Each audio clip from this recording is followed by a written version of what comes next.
Greetings, stowaways. This episode comes with a content warning for swarming insects and a description of a maggot-like creature. This happens during the first half of the episode, so if you want to skip past that, you should skip when the party reach the ant fence, ahead to 2 hours, 14 minutes in. Thank you, and enjoy the show. Greetings and salutations, and welcome to Flintlocks and Fireballs, where a handful of mad actors will attempt to survive the treacherous waters of Dungeons and Dragons. I am your host and Dungeon Master Jason Phelps, and I am joined as ever by Robbie Streams of Silver Bellekom, Sam Gushes of Gold Burns, and Ellie Dribbles of Diamonds Sparrow. Dribble. Dribble. Yeah, I really sound only a little thought... bit gross. They all do sound a little bit gross. Yeah, I really only thought of the first one when I started. That's a good way to D&D, yes. Yes. Yeah. High stakes improv. Yes. So That bit much is forethought and planning. especially high stakes. The weird 3 at the beginning. Oh yes. Yeah. You never know what it will be. Yes. Speaking of a lack of knowledge, it's time to cast our minds into the mists of uncertainty and demand future us what messages from the present. It's future Ellie once more, taking over the messages from the present to tell you about my art and stuff. So I have a round of commissions open for the first time in ages, and I'm currently booking up my calendar for the next few months. So if you would like a commission slot, get in touch with me. I have all manner of options. I have cheaper and simpler stuff like watercolour and ink illustrations. You can do portraits, pet portraits, character stuff, whatever you like. I also do fancier, bigger illustration projects. I do super cool acrylic paintings that are made to look like classical oil paintings but with a fantasy twist. I'm also trying out a new thing called empowering story portraits, which is where I do a portrait of you or a loved one in a way that makes you feel fucking badass, basically. So say, you know, the thing that you're proudest of about yourself is how strong you are. Maybe we'll make you a knight battling a dragon, or if you feel you're most amazing when you're in the garden, maybe we'll make you a soft, soulful, fabulous druid surrounded by greenery. Basically, we'll throw ideas around until we come up with the thing that makes you fucking ecstatic at the thought of having it on your wall every day and makes you feel like the amazing being you are. So yeah, give me a shout. You can either go to the link in the doobly-doo, which is elliesparrowart.com/commissions, or you can email me at elliesparrowart@gmail.com. Just tell me the vision. If you want something complicated, or if you want a portrait or whatever, just tell me what you would like. I'll figure out the rest. I'll give you a quote and a timeline, etc, etc. I would love to draw things for you all, because I like you a lot. Versus natural 20s. Get a commission if you would like one. Oh yeah, also international orders are very welcome. I have a system to deal with that, so if you are over the sea, you are still welcome. Fair seas, natural 20s. Buy some art. Love you lots. Goodbye. It's a very dashing hat you've got there. Thank you. I put a fidget on my head and now it's a hat. Oh, what kind of hat? What's it? What kind of fidget? I must picture this in my head. It is, okay, if you must picture it in your brain meats, it is a round Very important. crocheted thing with a hole in the middle that looks a little bit like a small butthole. And inside Not a the large round, butthole. a small butthole, yes, not very stretched, you know. Yeah, I said that on it. Deal with it. And It's small, but the small but whole. You are really funny. Do you know that? That was really good. But yeah, the inside the circle crocheted thing, there are 3 balls and a butthole. Yeah. That's what I've said. Which is not the title of this episode because 100 Balls and buttholes! 98 episodes ago I locked us... Actually, no, 196 episodes ago, because it was episode 2, I locked us into a pattern of, like, Sense and Sensibility, or Dungeons and Dragons, or Flintlocks and Fireballs, style naming conventions. And what really annoys me is that I did not obey that naming convention in episode 1, and it has bugged me for 5 years. 100 episodes ago was... I've actually forgotten the first part. It was Something and Bandits, and it was, I think, your first encounter with Mildred Millhill. Ah, yeah. Fun. Oh. So we have now been in Sunder for... Ages. We are well past... Well, if you don't... First meeting Warburtittle. Call this episode Balls and Buttholes because of my very important story beat with the fidget, you're a bad fiancé, so... I mean, I'm writing it down. That we make this content. Like, this episode has to now be about balls and buttholes so that you can't get out of it. Yeah, we've got to hit those. That's the challenge. I've looked at what's coming up, and I'm going to be very surprised if you manage that, but we'll see. Speaking of seeing, it's time... No, we've done the seeing. Time to begin Flintlocks and Fireballs. Our land stands on the sabre's edge. Our cities are a powder keg. Brother chains brother, no one's free. A life on land is short, you'll see. So gather your muskets, gather your spears, we'll plunder the shores of Calcinea. No kraken, storm or spell we fear, so come and sail with us, my dear. Previously, on Flintlocks and Fireballs, the party has returned to Newmark and is now ready to engage in some downtime, or very nearly ready to engage in some downtime. Speaking of which, this is actually quite a high intensity previously on music for what is essentially, hey, let's do some downtime. So, the... Shenanigans music instead. Actually. Yes. So we do have... so the party's about to get up to a bit of downtime. There are a handful of things that are still due, that are waiting on the the 7th of falling leaves, because it's full frost. Full frost. The next... Sorry, no, it's not full frost. It's first flurries. Yes, first flurries. Sorry, first flurries. Yes, because we are now 13 months into the campaign. I'm so glad that we didn't miss my birthday in the Serious Citadel. I would have fucking rioted. Yeah. It's been 13 months. What level are you now? What level are we? Did we just level up? You leveled up at the end of the Serious Citadel. What was that again? Level 16. I need to level Celestia up. I am a bad player. I should do it. Not much happens at level 16 in my defense, though. I think it's literally just like extra hit points, isn't it? Feat or stat increase. You got that whole feat we talked about. We did. We need to stat that, but yes, it's not going to be relevant. Yeah, in fucking downtime. Yeah. Let's be. I'll send you the wording for it. That's why I haven't done it, because we've made a custom feat and I'd forgotten about it. So we'll encounter that when we do, but it is. I mean, it's not unless we're doing something important. It's not going to come up. But it is based on an ability an enemy has had previously. Yes. As well. So because what's good for the goose is good for the gander. Am I the goose or the gander in this situation? I have no idea. Honk honk honk. Honk honk. I think Celestia would make quite a good goose. Yes. I mean, they are both geese. Yes. A gander is just a goose. It's just a goose. The question is, goosey goosey gander, where do you wander?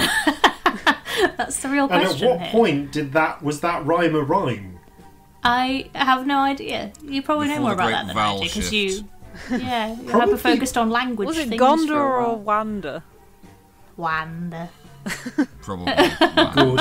Well, I mean, there was a point at which after the vowel shift, goose was goose. So, and if wander was wander, then it would make sense for it to be goosey gonda. Where does you wander? But at this point, we're getting into. We haven't derailed this intro. Thoroughly We're into doing this great. interlinguistics. Not nearly enough derailment has gone on. Yeah. We were so efficient with like the before the messages from the past or future bit. Oh yeah. Were we? When I was Now- talking about my butthole fidget. That was really relevant. That was right after it, wasn't it? Yeah, that's when it was It's all obviously gone going downhill since then. Speaking of Going downhill. going downhill, let's proceed. Let's follow the gravity of this story onwards. You had after a party and talking with a party and some catch-ups, you slept and spoke to Alton Appleblossom, who laid out the critical news that a month from now there will be a continental congress of sorts that will try and hammer out an alliance between the different colonies of Sunder. And I'm pretty sure that some historians are going to point out that the Continental Congress came way later and was It's a a different fantasy podcast. and was a different thing. But I actually have forgotten what the name was of this original meeting in the historical parallel. But Continental Congress is a way cooler name, so I'm using it for this. And it follows the naming convention of Flintlocks and Fireballs. Yes. Did you see that callback that I did? Yes, I enjoyed it thoroughly. Thank you. Callbacks and Congress. No. Now I'm going to forget about this, and like 2 months from now, I'm going to look back at my notes and see balls and buttholes written on this and assume it was legitimate episode title. Excellent. I look forward to it thoroughly. This is a strange joke for you all because you obviously know what the final episode title was. We don't know. Moving back to this, however, after leaving Alton, you step out into the sunny summer day because we're in the southern hemisphere, and you spot two familiar figures and a third who you have not seen in some time. In fact, in around about 90 episodes or so. Cheers. Indeed, that being the figures of Odinone, his uncle Telucinero, and a third figure who you do not, may not immediately recognise. Celestia specifically, and only Celestia, may roll an intelligence check. So just as a reminder, all three are Achene, and Odinone and Telsinero have a distinct family resemblance. Odinone is a bone-white Achene with bone-white feathers with black tips in lieu of head hair, and white eagle irises. He's wearing the familiar sort of pale traveller's clothes and gear, carrying his hunter's bow and spear, and upon seeing you, actively waves to you. Telucinero, who is a much older Achene man with ochre yellow skin, reddish hair rather than feathers, and yellow eyes, is wearing essentially a more travel-worthy version of his usual outfit, a long sleeveless red coat with banded colours around the hemlines and at the waist. You also see the third Achene approaching with the trio, an Achene woman. She is a little chubby. She's got blue skin, blue feather hair with yellow flecks at the end, and quite wide golden eyes. She's wearing an outfit not dissimilar to Telesineros, if a little bit, if slightly different, you remember in status. Long sleeveless yellow coat, banded colours around the hemlines and the waist, but less bands of colours than the older Achene has. She looks to be around Odinone's age, maybe a little younger. Our older 10. Something weirdly tickles the back of your brain about this woman, but you can't place it. How bad am I feeling? Pretty bad. Have a little listen in her brain because I suck. Okay, we'll do that when just we a get little quick one. Yeah, we'll get to that when we get to. So you can cast that once she gets to the 30 Oh yeah, feet, when she gets there. which is pretty much almost immediately as Odinone calls out, "Hello!" Hello. Hello. He runs Good to see over. Good to see you too. Corzin, Scamp, Celestia. Oh, no. I do a little the bow with the hand at the chest. That was Yes, the thing, you wasn't do a it? little Yep. hand at the chest with a sort of a flat palm pointing upwards. That's the one. And It's been a while. remembering himself, I'll do the same. Odinone does the same bow. Telesineros sweeps forward and does the matching I'm bow. gonna nudge Jeffrey to do the same. Aw. Jeffrey kind of vaguely waves a hand in front of his chest and like does a little bop. Marjorie bops her head forwards a little, perched on Scamp's shoulder. And Marjorie, yes. I remember you all. It is good to see you. Good to see you too. How are you? It's been ages. Or at least it feels like ages. How long has it been? Fuck knows. Forever.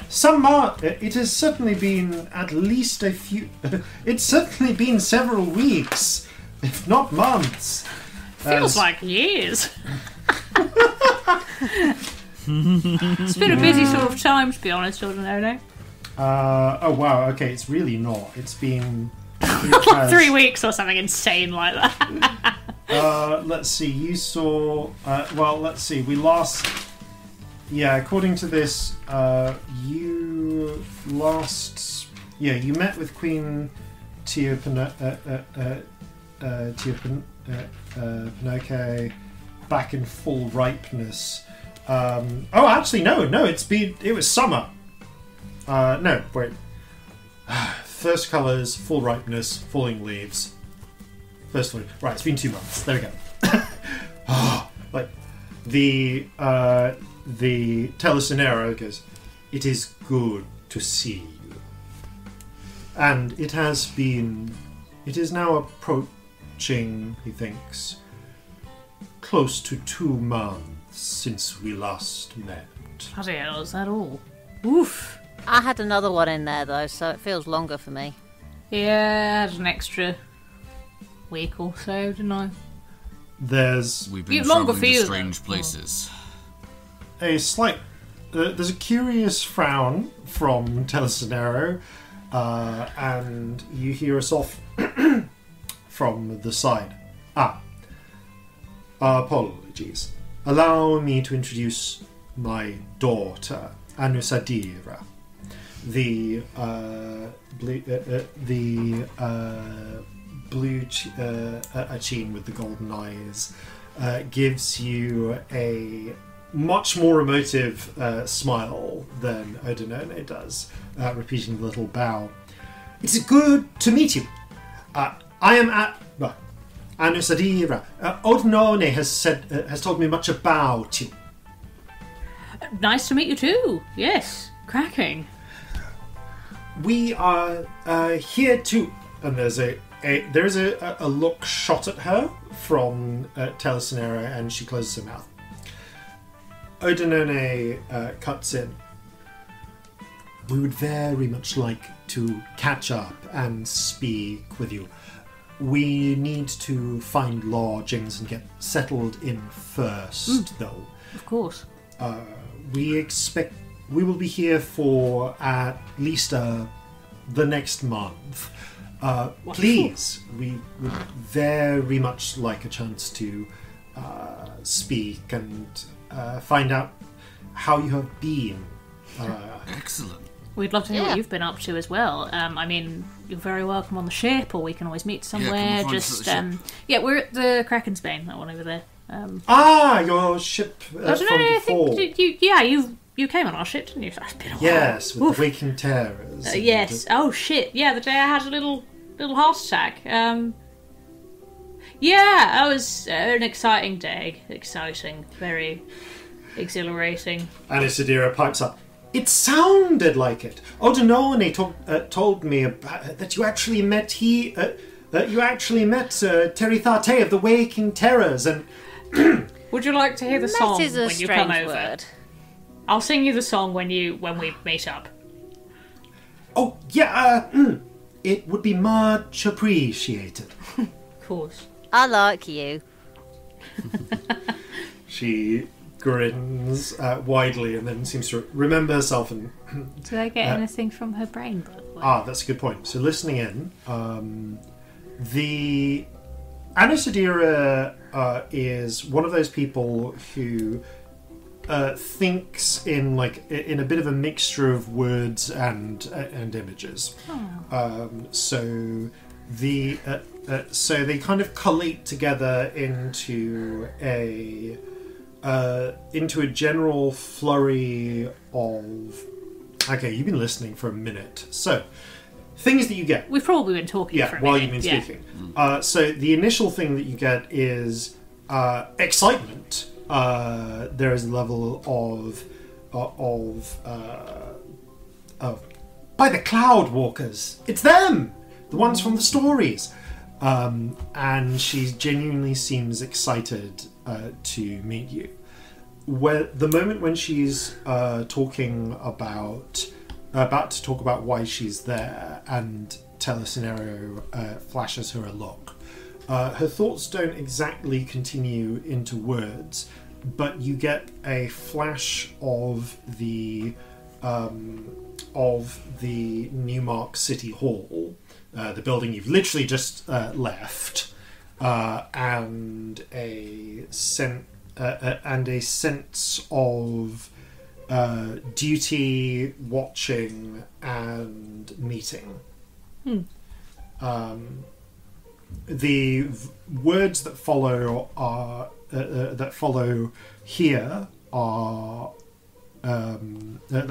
that are snippets of her remembering. You actually get a bit of Telescenero's voice, but it feels like she's remembering something Telescenero said, rather than he's just like telepathically interrupting, which is, when you are here, say nothing.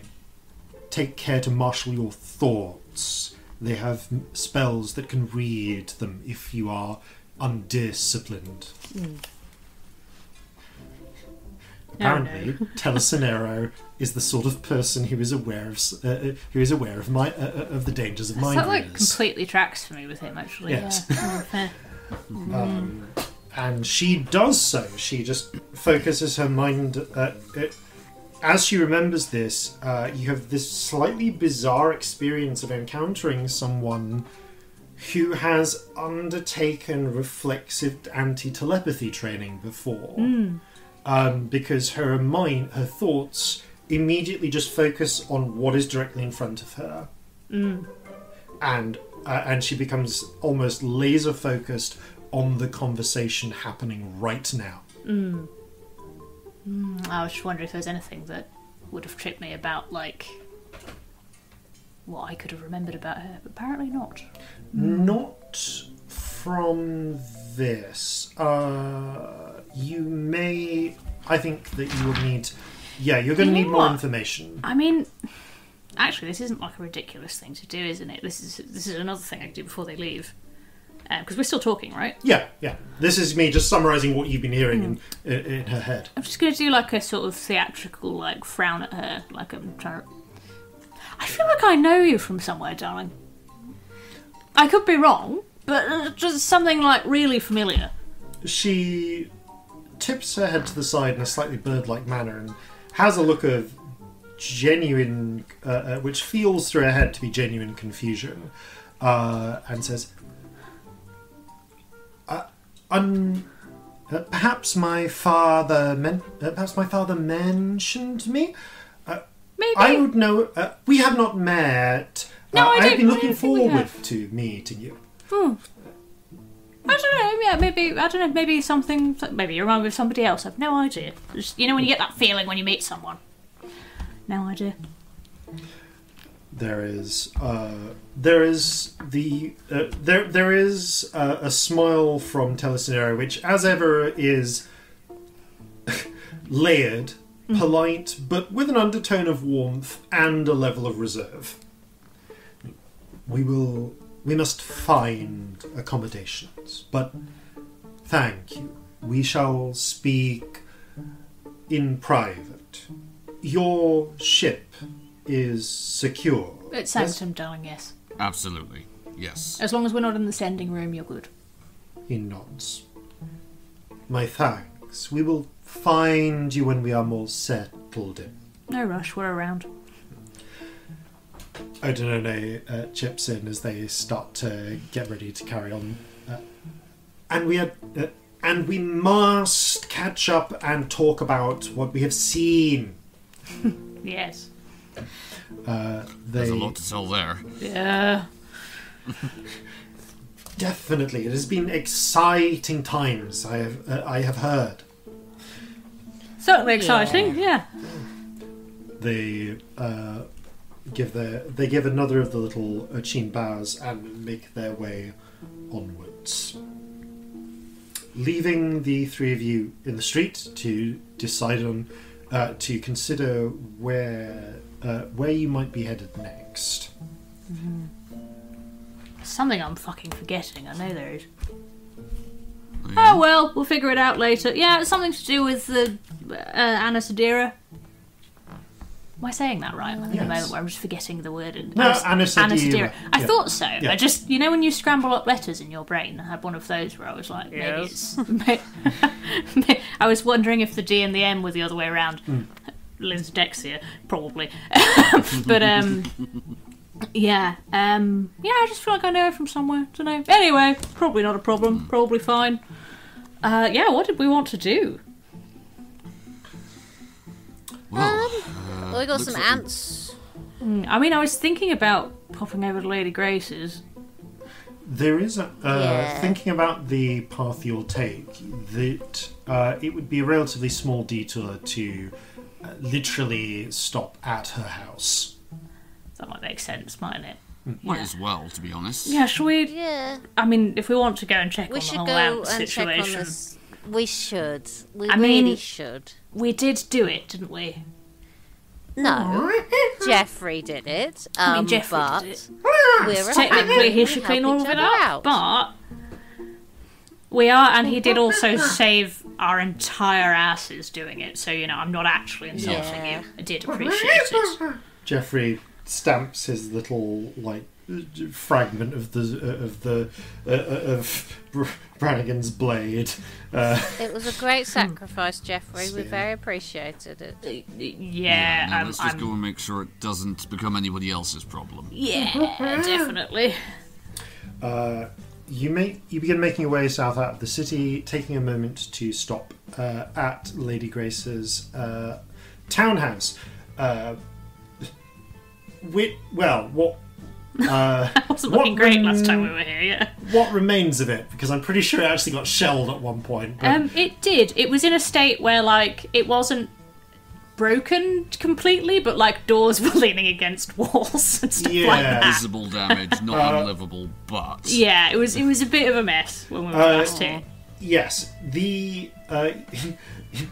I'm going to say, for the sake of convenience, that you do determine that a brief check with people indicates that Lady Grace essentially owned that entire, pretty much owned several of the houses on that street. And there is a small, essentially the resident. I mean, actually. she never put made her address terribly public. But you do know that the best place to contact her would essentially be 3 doors down. And a brief knock at the door. You are greeted by an entirely unfamiliar orcish woman in a maid's uniform. Good morning, ma'am. How may I help you? Hello. I was wondering if Lady Grace is around, when she'd next be available. I'm afraid to inform you that Lady Grace is out of the city and has been for the last week. However, she is expected to return check the notes, by the 18th, or potentially, depending on travel, 19th of the month.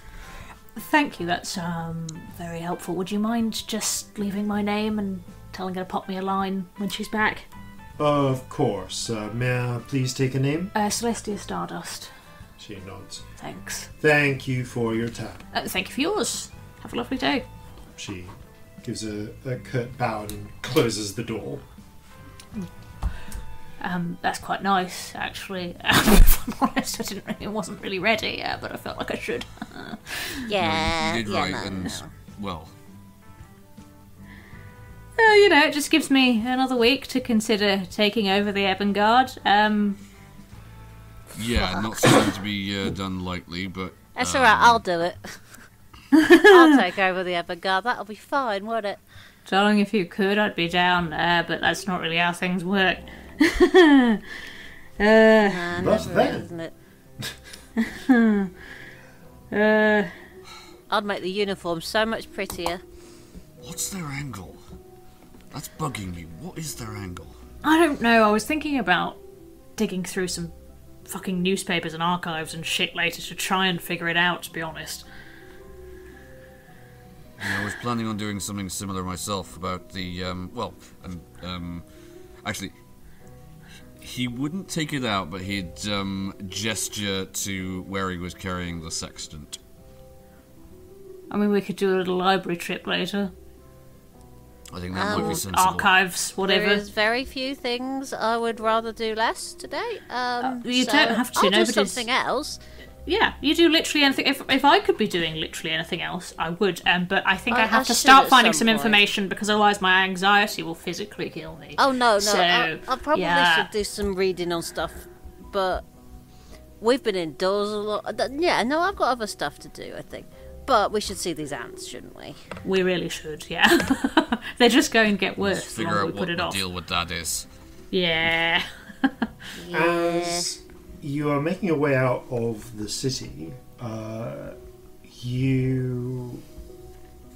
actually going to say, you see a familiar pair of figures, one more welcome than the other, and the more welcome of the two breaks off and approaches as you glance and see a pair of goat-horned tieflings who are walking down the streets in a similar direction. Victory runs forward. Scamp! Celestia, calls. Hello. You right there? Yeah. We were just... Wait, are you heading to the ant thing? Yeah, that was That the was what we were on our way to do. plan. Is everything all already right? No, we were going to give it a look as well. We got contacted by what's his face, the halfling with the walrus island you told me about. Alton Appleblossom. Yeah. So he was saying wanted any mages anyone with magic to take a look at here that. if you just want to take a day off and not be here, we can handle it. This is our... I mean, yeah, it sounded like he was paying by the wizard rather than as a single sum. Unless we weren't involved. No, I know. It's fine. It's fine. Sorry, I didn't mean to be. That was rude. Sorry. You are very welcome to come and play with the ants. I do have the feeling that it's more like, containing a nightmare. But yeah, I think there's enough for everyone. It should be fine. I mean, there's already someone there that apparently. Plenty of ants to go around. Listen, I mean, this is for all, like, it's to all of you, but Scamp, obviously you most of all. Would you? I was meaning to come and speak to you anyway, to ask whether or not. Well, actually, no. To ask if you'd be willing to come round to the ship tonight, because, Regent's tits. I guess you wouldn't know this. Well, it's Alder's night, and oh shit. I guess actually no, you would know this because we went through all of it from the horse's mouth, as it were. But thank you for telling us. That is not a thing to find out. Like, yeah, it's not quiet, is it? It's 7th of First Flurries. Oh wow! Isn't Alder's night like First noisy? Frost? I'd completely forgotten about that. You're Is right. it First Frost? Is it First Flurries? Have I written my months down wrong? Flurries. It's First Flurries, Cracking. Full Frost, Falling Snow. I've got my months wrong. That's me. I mean, Carry I on. assume so. I'm just going to. Having recently found the big blue folder, I can just double check. That's what I've got in my notes. I trust Sam on months Yeah, more than I trust Flurries, me. Frost, Snow. Sorry, that was me getting. I might have said it wrong though. No. I completely trust that it was me and not you. don't put yourself down. That's good to know. That would have been a not nice shock. They don't seem to celebrate it as much over this side of the pond. I mean, that doesn't mean we can't. Also, it should be better than last Alder's Night, surely. Mind you, it couldn't be worse, could it? Mind you, last Alder's Night was up and down. Kidnapped family, scary shit, wedding, an up and down sort of day. True. Looked like Alder. That was weird, but that is a good wedding. point. Wait, did you forget your anniversary? Oh. Oh, Corzin! Did you forget your fucking anniversary? She's going to kill you. Corzin! I did not do that at all. We need a fucking present. We've got to find presents. Everything. There's a Wait, no, florist in Scamp, town. we should make a card. we will make a card. Yes. Is that Make an anniversary do that for card. Other people's anniversaries. I'm going to say yes because I want to. So yeah. Corzin, I will babysit little Corzin. You can have a good night out. Excellent, thank you. Yeah, we'll take him literally anywhere else. And what I was going to say is that while Molly and I were the only people who were actually getting married, I think it's fair to say it was a shared experience for everybody. Aww. That whole... very wholesome. Well, I mean, not that I would have chosen to spend the time, escaping from a burnt-out castle and almost getting my nearest and dearest killed, but we were there. It was a thing that happened. We should mark it. You definitely owe Molly a good anniversary present after we disappeared for a little bit there, to be honest, don't you? Yeah. Yeah, something really good. So glad we got much. back in time. Me too.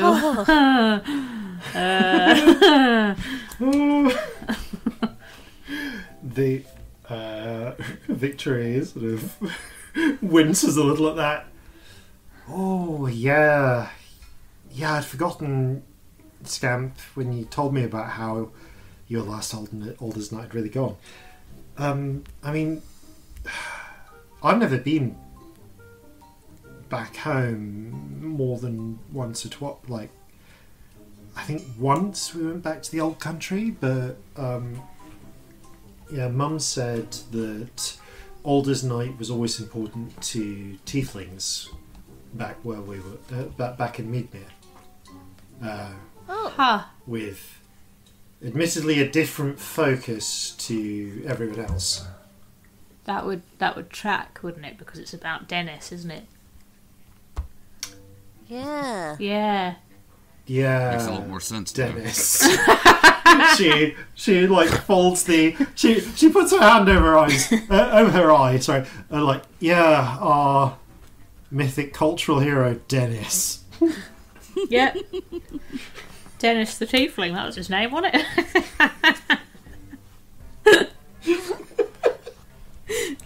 Dennis Knight. Dennis Knight. Doesn't quite have the same ring to it, but yeah. I mean, do you want to go back to the old country for it? I mean, kind of. The thing is, I mean, first of all, that would be amazing, because I have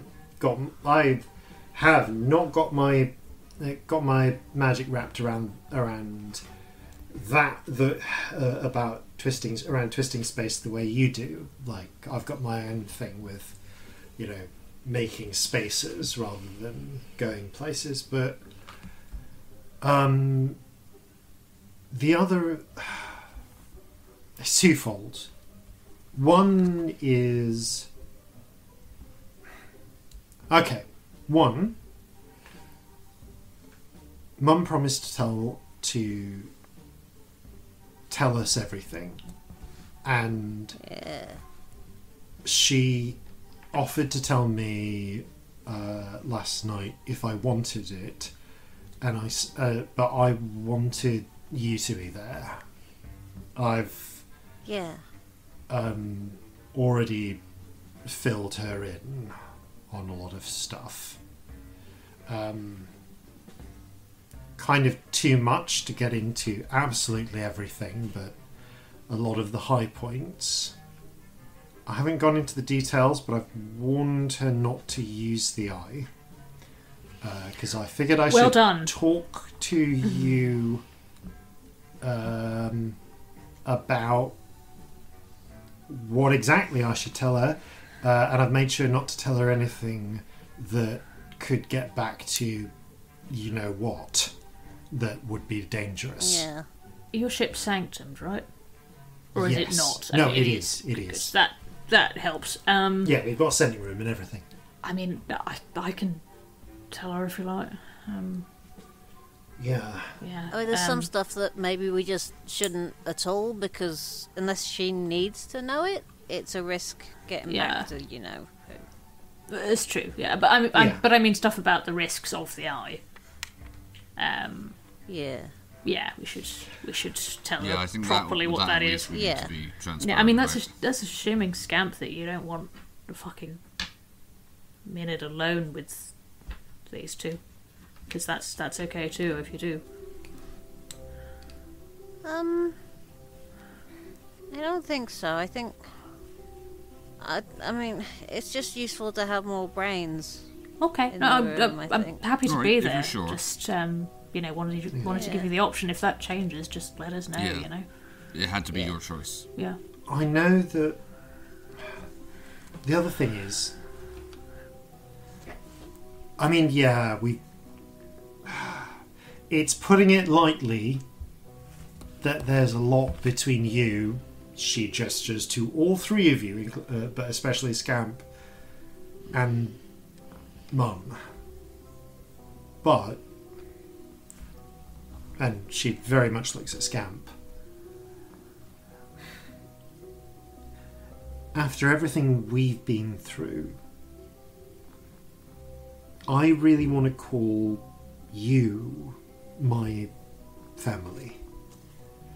And it would mean a lot if you would spend Alder's night with me. I would like that. And you are family. Absolutely. Thank you. Whatever else is between me and her, that doesn't affect you and me. She smiles. It's a little sad, but also very grateful. Regent. I wish it could have been... I wish we could have grown up together and this all turned out differently. Yeah. But then we wouldn't be the people we are, and I quite like the people we are. Yeah, that's a good way of looking at it. Anyway,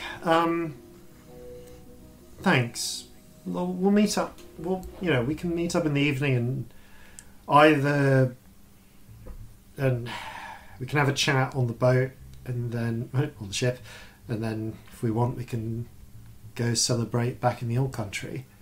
I mean, what's the time difference?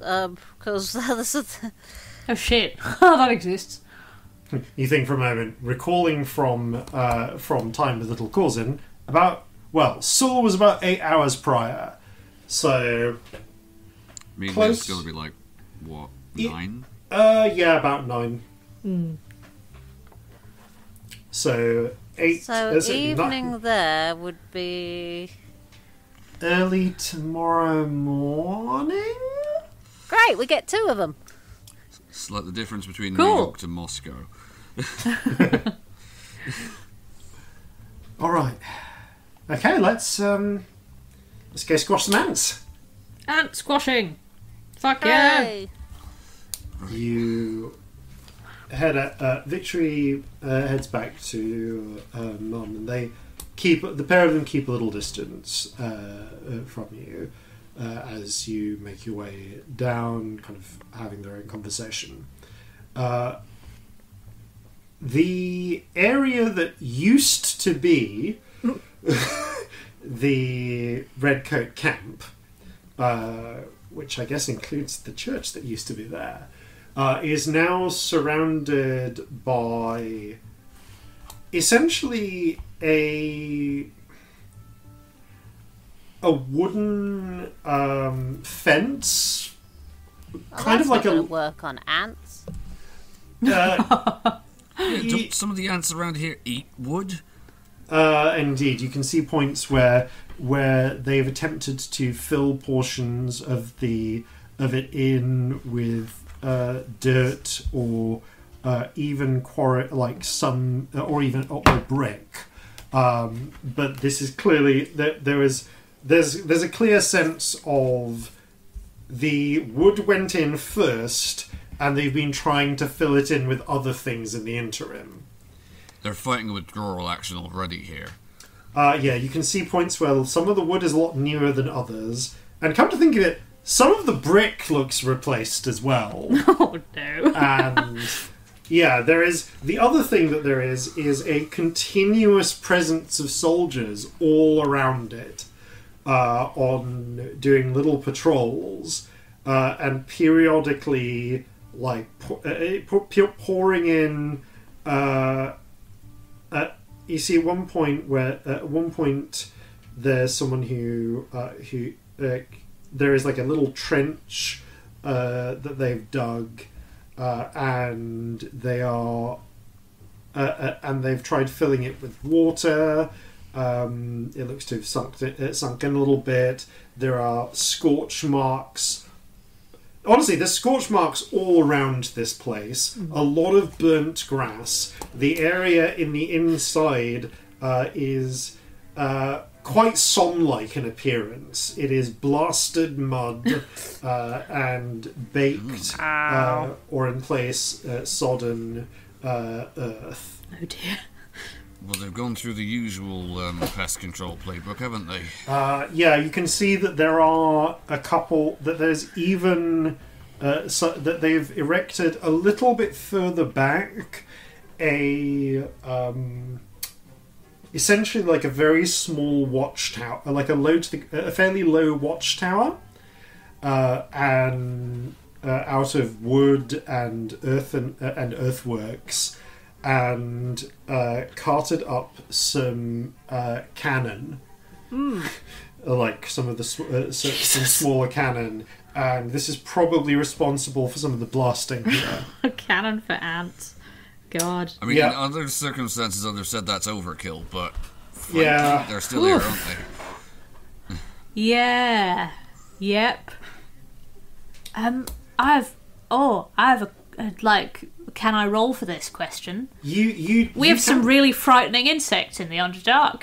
Do I know anything about insects that are this hard to get rid of? Yes, you can roll me a nature check with advantage. Hell yeah, my nature's still bad. But at we'll least try. But, you have native experience. I think it's actually worse than it was as well because of the eye. Yes. So that's fun. That is a 15. Not actually terrible. Okay. So, from what you recall, the ants... from what you recall from... I think you've seen the ants appear as well as hearing of them. I can't remember if you've... I don't think so, actually. Okay, no. you've not seen them. We've just heard about it. And then we've fucked off for ages. Yeah. We went okay. past. Like, we went past the camp, I think. But That you've is not true. seen the ants. Okay. So... It depends a little on the type of creature of insect this is.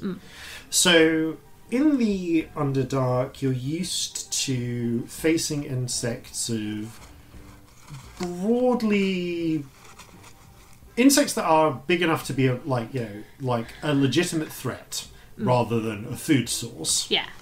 Are likely to come in 3 varieties.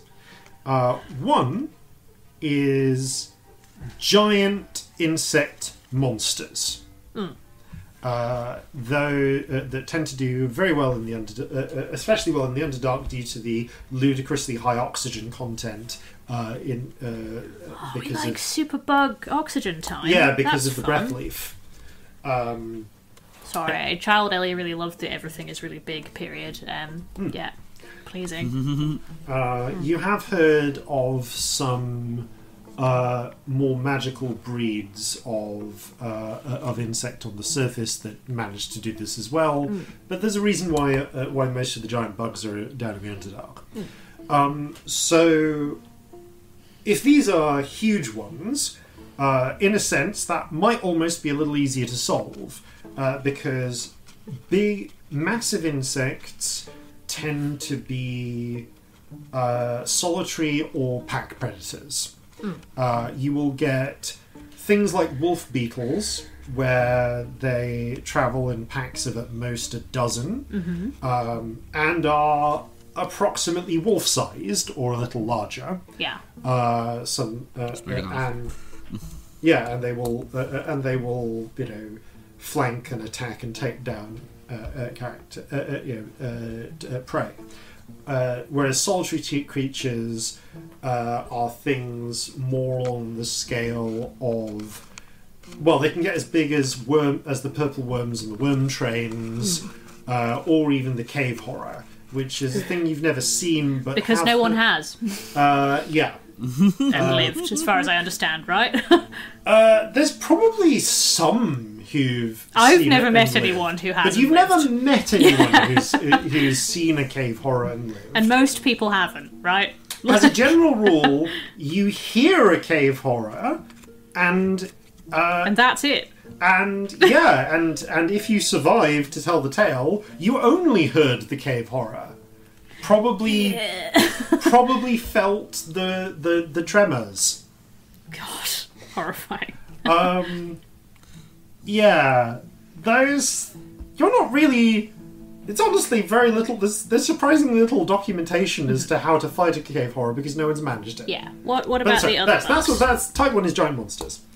Type 2 is swarms.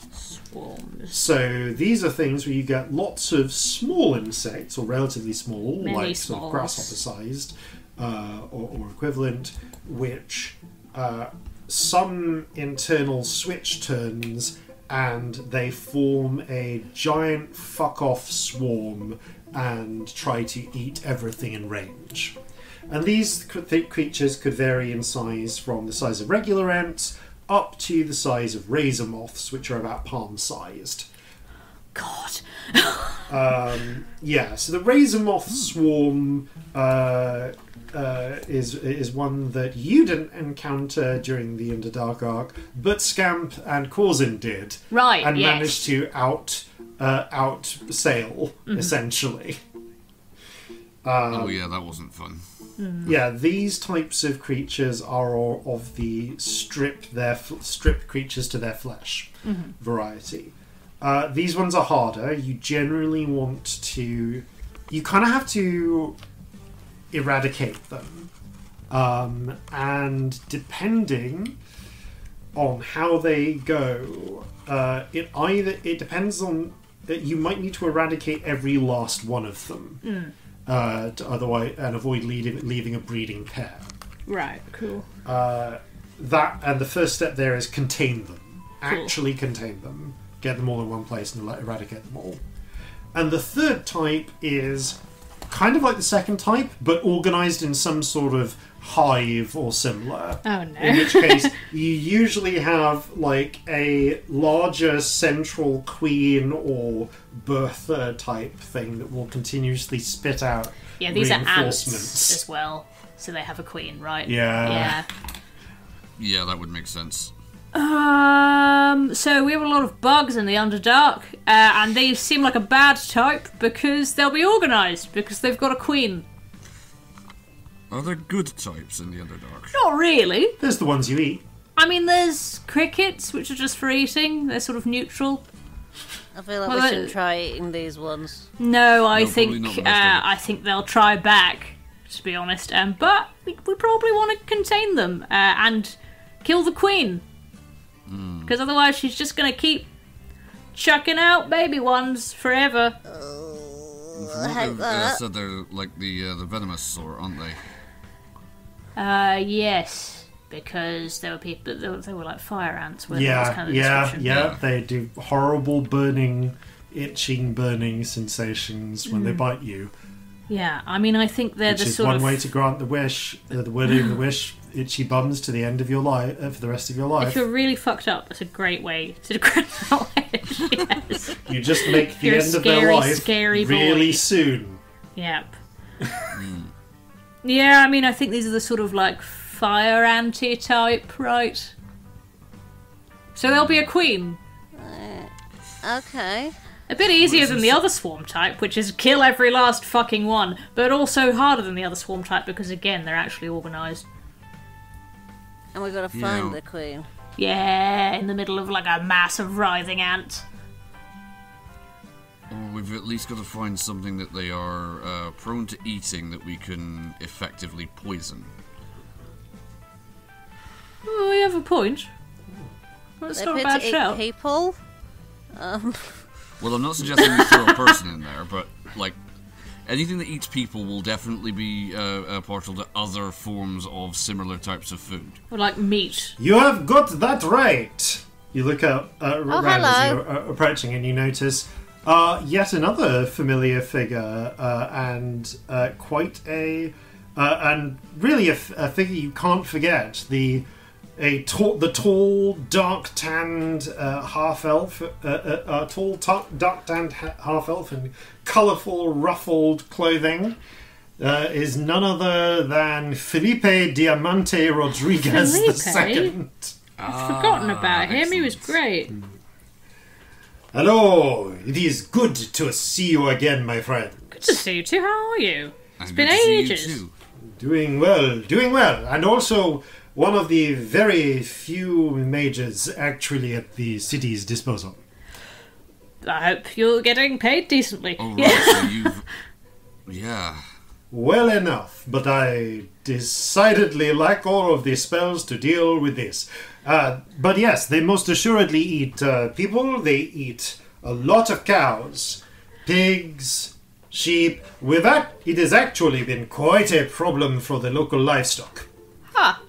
We think Yeah, imagine. that they were probably based here. He gestures to the bombed out fence, but they can obviously dig below it because we have had we are seeing them just pop up through the ground well outside of this range and consume a cow whole.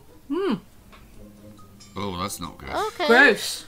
A cow? A few cows now. I mean, it's not out of the realms of giant bug stuff, is it? Or Or just lots of bug stuff. They're pretty big bugs. Depending on how big they are, that's a lot. That's a lot of material. You didn't meet many of the Underdark bugs, did you? It's not that uncommon. About the size of one of them. Well, the small ones are about the size of Corzin's thumb, and the big ones are about the size of my thumb. Well, that's decently big for an ant. Yeah, that's decent for ants. Yeah. Horrible. What do you want to do about them then? Poison's not a bad idea, but are they immune to poison? Well, I've got to say that fireballs work in a very short sense, and they don't go. And my skeletons have largely been ignored by them until I'm actually nothing on them to eat. attacking. All right, that's a good thing to know. Bones, good. But my selection of spells, being, as it were, somewhat self-taught, is a touch limited. Suffice to say, this is not a problem that we can blast our way through on its own. We've tried just firing cannons down into it, but all of the mud in the way actually provides a surprisingly effective shield. And also they went after the cannon operators. Shit. Artillerists! That is the word. Would it They're help? smart enough to know to use tactics. That's good to know. Would it help at all if they were all glowing a bit? Probably. Because then you could see where to aim. Actually, if we could find some way of tagging ones on the surface and then tracking them underground, we might get an idea of what sort of routes they're using underground and where their efforts underneath the ground are concentrated, hence where the queen would be. Yeah, or do something that drives her up and out. Yes. I mean, Scamp, you can move dirt, right? Yeah. I kind of wish I could just, make loads of water and flood it, but that's not a thing I can do. One moment. I mean, I can do a lot of random ass damage. It's a very, very big thing for ants, but it is funny to do it for ants. And again, it's random damage. Like, I don't get to pick. Or I can... I mean, I do have a couple of just big damage things. But yeah, also, I don't know. We've got to know where it is. That's why I was wondering about making them glow. I'm out of character, I'm talking about fairy fire. Oh, yeah. That's a good idea. Yeah, I just wondered if being able to see them would help. It would, except that, they'll go underground and then we can't see them. That's true. That's why I was thinking removing dirt shit. That one. Yeah, but it's... I mean... I can move a small amount of dirt. Well, fair. I mean, I literally have no understanding of how much dirt you can move down, to be honest. I want to be real with you. 5 foot Absolutely cube? none. Yeah, okay. If I can this- grab one, even a dead one, to study it in isolation, I might be able to sort something out. There okay. is a polite cough, well, somewhat polite cough. Hello. There's honestly, yeah, way more restrained than usual. The Vasilisa, because Victory and Vasilisa are nearby, steps forward. If you're looking to move earth, to move a large amount of dirt, I do actually have a spell for that. That is helpful. Okay, what's it? What sort of scale we're talking? It does not work. It moves. It works quicker than people with. Works quicker than people with shovels.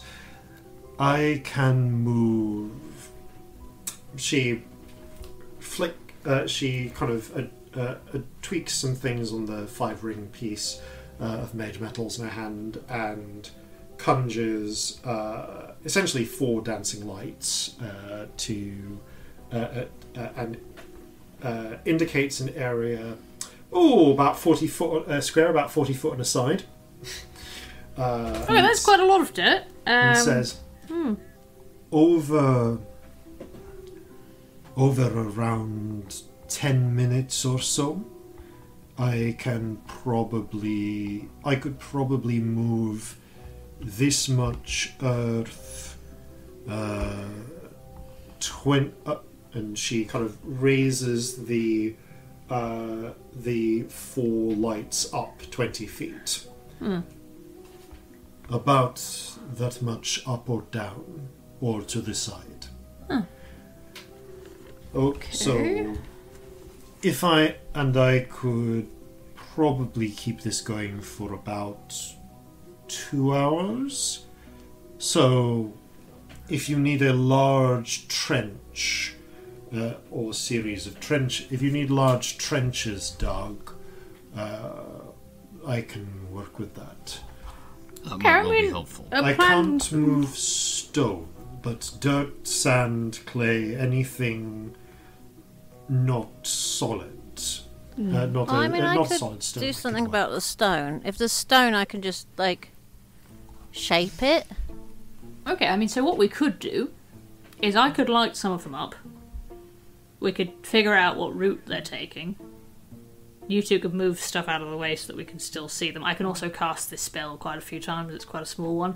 Because as far as I'm aware with Fairy Fire, out of character, it's in an area. Yes. So I would have to move the area if we wanted to continue following them, because I think once they leave the area, they're not lit up. Or is it them within the area? No, it's the creatures in an area and then they stay. There's creatures in the area, if I remember correctly. Let me just. Yeah, I don't think you have to stay in the area to be lit up. I think everyone within an area even if they move rolls a outside save. of the area, it stays that way. Cool.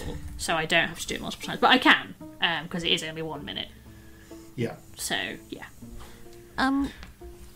Trouble is once they're out of sight, we can't track them any further though. If they just go into some tunnels. But Corzin, don't you have a thing that goes that tells you where something is? That's what I was thinking. If That's I can get true, one yeah. even in directions. isolation, I don't know if I'd be able to use it to locate the queen straight off, but even if you marked one and then just followed where it went and tried to work out approximately where the centre is. Yep, that's also a way of doing it. That would give us an area to start moving stuff. I mean, also, out of character, I've got locate creature. If I just pick one, we think it's going back to the queen. I mean, they'll all go back to the queen eventually, right? Hunter's Mark gives you a sense of direction, doesn't it? Once it's out of sight. It gives me advantage on tracking it, which is okay. Doesn't it? Yeah. Do you have locate creature though? Yes, that's exactly so that what you I have. can do. Yeah. It has to be a creature I am familiar with, and I can track it to within 1,000 feet of me. Yeah, so long as you can track an ant that you have seen. What I'm hearing is if you pick one of the ants and name it, then you can track it. That one's called Kyle. Kyle the ant, lovely. Personally, I feel quite familiar with Kyle now. Do you, Corzin? I'd call him a friend. I wouldn't, because he's an ant and I hate him. Everyone's But a you friend do to you. be. I know they are, yes. Scamp, roll a luck check. Natural 20. You're kidding. So as you are gesturing and saying I'll call that one Kyle, you see a moment where a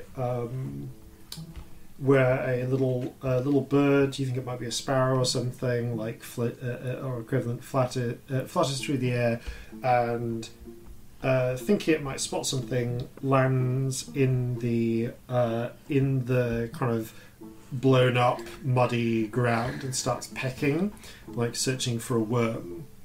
And then a moment later, it seems to it seems to panic and starts going up, and the ground below it just bursts into a flurry as about a dozen thumb-sized ants launch themselves out of the ground, tag onto it, biting onto it, and then biting onto each other, forming a sort of like ant chain.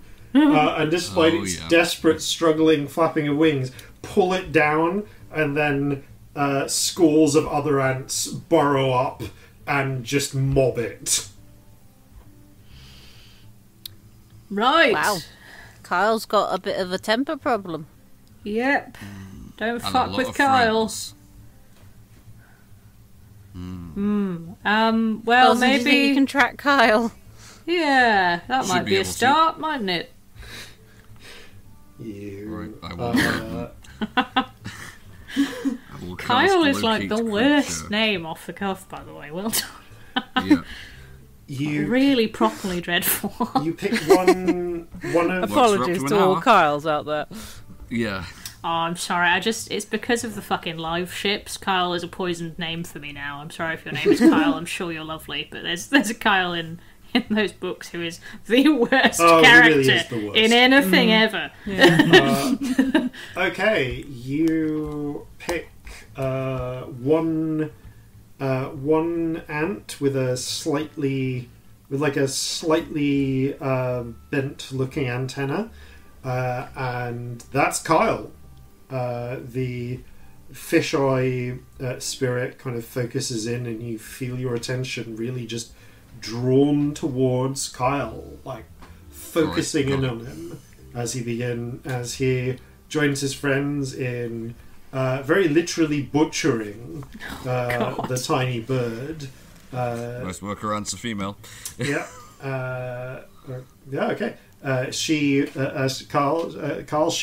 joins her friends and companions in literally butchering the bird, cutting off a chunk of bird meat. I guess poultry, and then Probably. a fowl, I suppose it would actually be, and then Yes. yeah, Game foul. and then carrying it back down into the ground.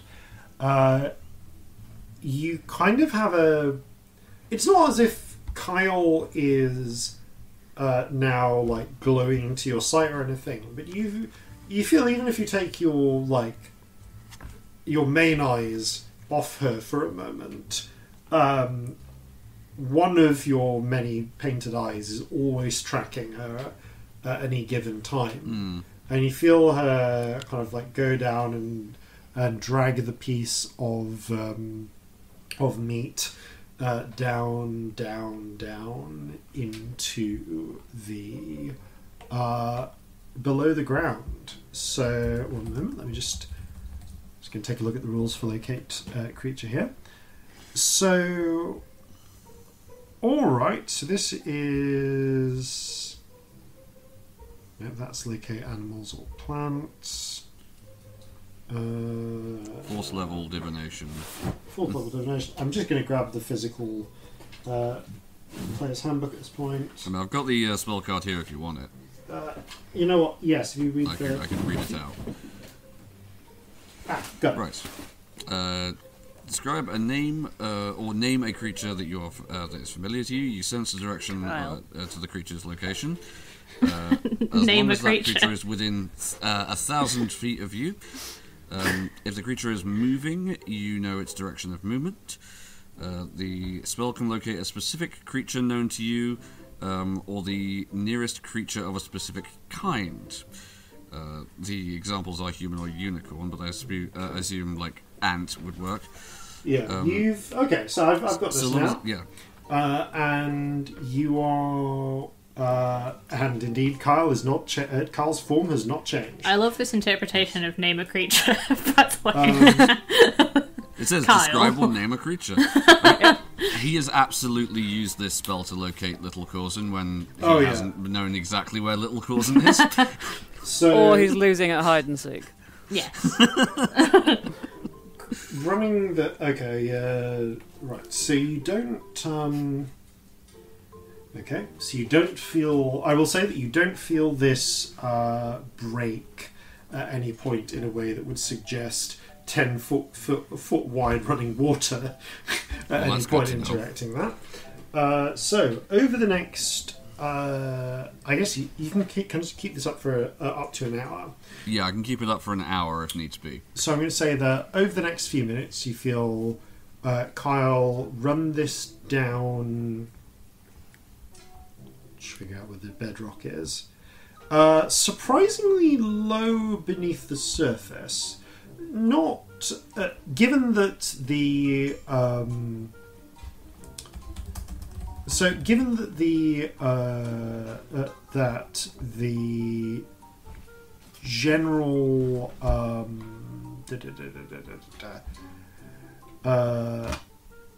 oh wow, okay.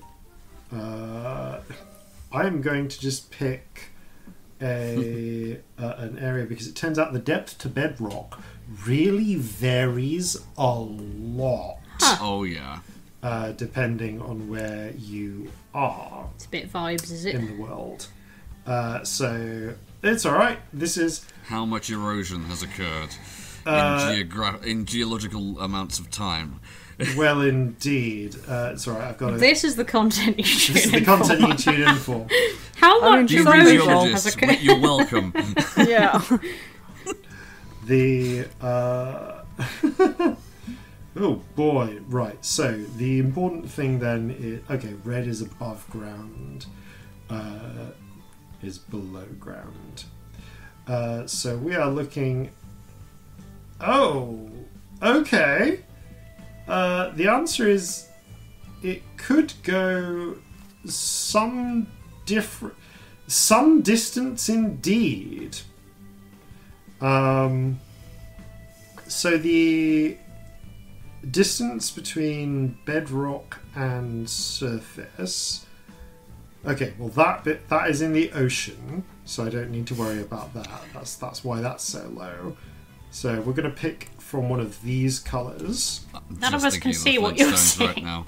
Yeah, I'm literally looking at... So, none of you can see what I'm doing. I'm just... for reference, what I'm actually doing right now is glancing at essentially an Ordnance Survey style map, matching the bedrock surface elevation in feet around New York. Cool. to get a comparative estimation. That makes sense. Yeah.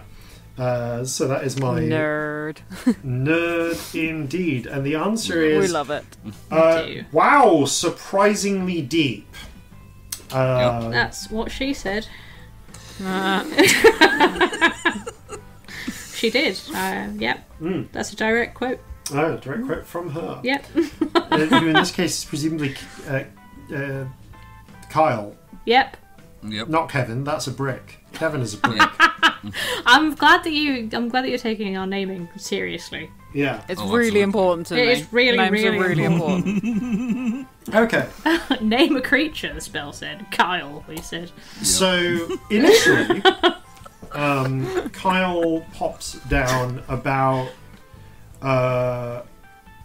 25 feet and begins and spends a minute or two not exactly stationary, but bobbling around some sort of chamber or network type thing.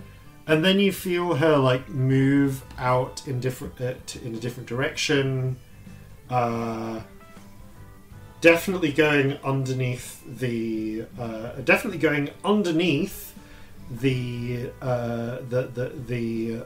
palisade, and right, then definitely like a way out. Yeah. Clustering for a while, a different thing. How long are you willing to wait to see how far Kyle goes? Like, because you get the feeling that she's now moving just between different parts of this tunnel network. I mean, I think it's all useful information, but what I'm going to be doing all the while is I'm going to be, as best I can above ground, describing the path of Kyle's movement. Okay. Celestia, can you put like one of the lights up in the air and then Corzin just tell us where to move it to sort of try and match above ground? That's where a really good Kyle idea, is? Scamp. Yep. Yes, we can do that. Ding! I don't click for lights, I do a little guitar strum, don't I? Victory takes out her sketchbook and a bit of charcoal and begins drawing a sort of loose map based on where the light is. Okay, let's say we'll let this run for 30 minutes and check back in. So so after half an hour, the first thing you determine is that this network is a lot wider than you. Is quite a lot wider. It's not the full. Actually, let's find out. Let's find out how wide this particular rabbit hole will go. I'm just gonna, I'm gonna grab 3 dice at random, and we're gonna find Following out. Kyle the Ant on her Moana-esque quest. Oh yes. Okay. So 900 feet out from the centre is the farthest that Kyle My goes. God! That is an insane amount of distance for an ant. Because it looks like Kyle is doing is just running quite a few distant jobs. They're not. That does seem to be close to the furthest extent, and when she's out that far, it's mostly you get the sense that she's fairly near the surface. However, the more concerning portions are towards the centre of that central area, because at one point she also then starts going further down. So no more than 10 feet down, than 5 to 10 feet down towards the edges of this network, but in the centre, there's a point where you feel it go down past that, back to that little chamber, and then further down, and then further down some more. And you're a little concerned when she passes the 80-foot mark. Whoa. And then the 100-foot mark. That's some serious digging. Within half an hour, the lowest she's gotten is about 120 feet. And you are getting the sense from where she's pausing and moving between that there are multiple chambers or spaces down there. If she keeps going, she's gonna hit my old fucking house in a minute. Yeah.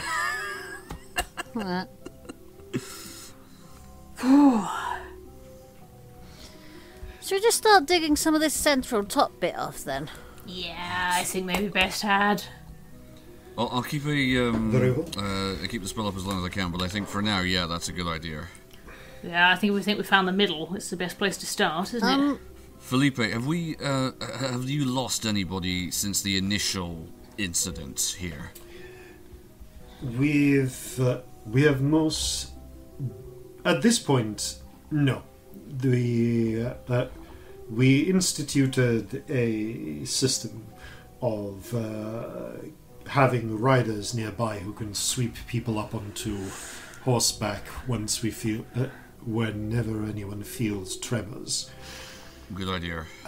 Ooh, good. Yeah, smart. I also keep levitation prepared as an emergency option. Really That is smart. clever. They can do that chaining and grabbing trick with small creatures, but they cannot fly. Good to know. Good to know. Right.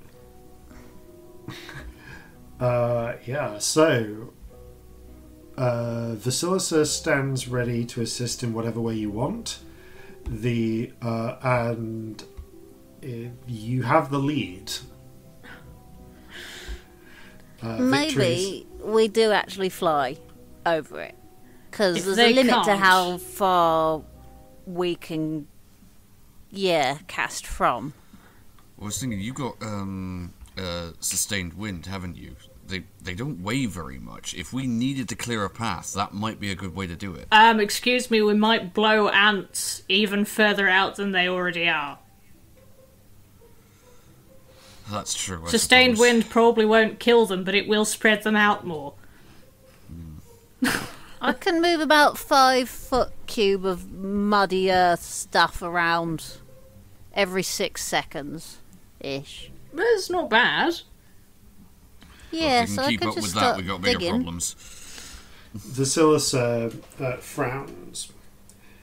If we are looking to dig down, she thinks for a moment, 120 feet, you said? That is going to take me about an hour. Sorry, that's not actually exasperation at you, I'm just really impatient. And also, we can't make you fly that long. Yeah, no, we really can't. But perhaps there might be a way to position us somewhere that the ants cannot easily get to, or create some sort of difficult approach. I mean, how far away Agreed. can you be for casting that one? She thinks at most around 120 feet, so I could move closer, but at the very end I would need to be more or less directly above it. Okay. Right. And can we do these at the same time, or is this going to be a problem? Like, if I'm just moving bits and pieces around, because I can do mine as often as I like. So I'd actually just need to check this. So you can do what, 5 foot of? So mould earth It's is mould earth. Thank you. portion of dirt or stone in range that fits within a 5 foot cube. If a target is an area of loose earth, you can instantaneously excavate it, move it along the ground, and deposit it up to 5 feet away. Jesus Christ, that is like way faster than the 6th level spell. That is. It is though loose earth, and which I'm assuming this is because they've been tunneling a lot. Yeah, to the point Yeah. where, like, further down it'll be packed, but Yeah, I mean, this it's is just topsoil. Which. Is this from Xanathars or something? Let me have a look. It I think Move Earth is? Yeah. Me probably just. yeah. Okay. It Elemental says- Evil Player's Companion, it says on here. It's probably in something Right, else as well. I'm just going to look it up because it's the exact wording of loose earth is the tricky part. So I mean, if they've it's shelled the hell out of this place as well. There's a lot of loose yeah, earth. so the top yeah, portion near the surface, it's likely to be. near the surface is thing your range, and it's got to be within 30 feet, right? Okay, so yeah, so you can't do it. You can't do it with as much range as she can, but you could definitely get the. You can kind of almost get like the top 30 feet, and like make a narrow hole, and widen it out earlier on. But it's going to get. But if you wanted to keep going down. Well, you could go. You could make your way down a hole and keep trying to move it as you go. But you do have the problem that you can only move it up to 5 feet. So you'd have to like furrow it out as you went down and like shell out an increasingly an increasing pit, which is doable. Yeah. But yeah, it's better at shallow surface work. So if you need to suddenly move a 5 foot cube of dirt, it's great for that. Mm-hmm. For creating a sustained, stable pit that you are like burrowing down into the earth, Move Earth will do better. Right. Yeah, So- there is still advantages for Yeah, this is the high level spells versus the cantrip. Yes, because otherwise, what is the point of it? Yeah. So what are we doing? Right, I'll go and get I started to just moving bits. I'll just, I can fly, or someone else can cast it on me so that I'm not concentrating. If I need to do it from further away, I can do it. I can make it 60 feet if I need it. So I guess I'll just go start doing that. I'll just start moving some. Great. And then at a certain point, if this just comes along and starts making the deeper one, I think if we just get into the main central chambers, it's going to upset the queen enough that she'll start moving, and we might be able to at least spot her and track her and find her. Surely. I mean, with a decent spell, she's not actually going to be that hard to squash, is she? I wouldn't have thought so. All right. So, moving us Are onwards we then. still using evolving cantrips? We're still Yes. using evolving cantrips. Cool, I can move it a bit further then. I can move it up to 15 feet away. Great. Great. Cool. Okay. Numbers are starting to become meaningless to me, if I'm there's- honest. Like, It just means that I can be a bit more effective on this quicker. Okay.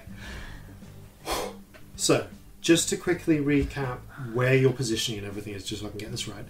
Right now, you are standing near the side of near the edge of this fenced-off area, and was looking like Scamp is going to fly in and start burrowing in a pit.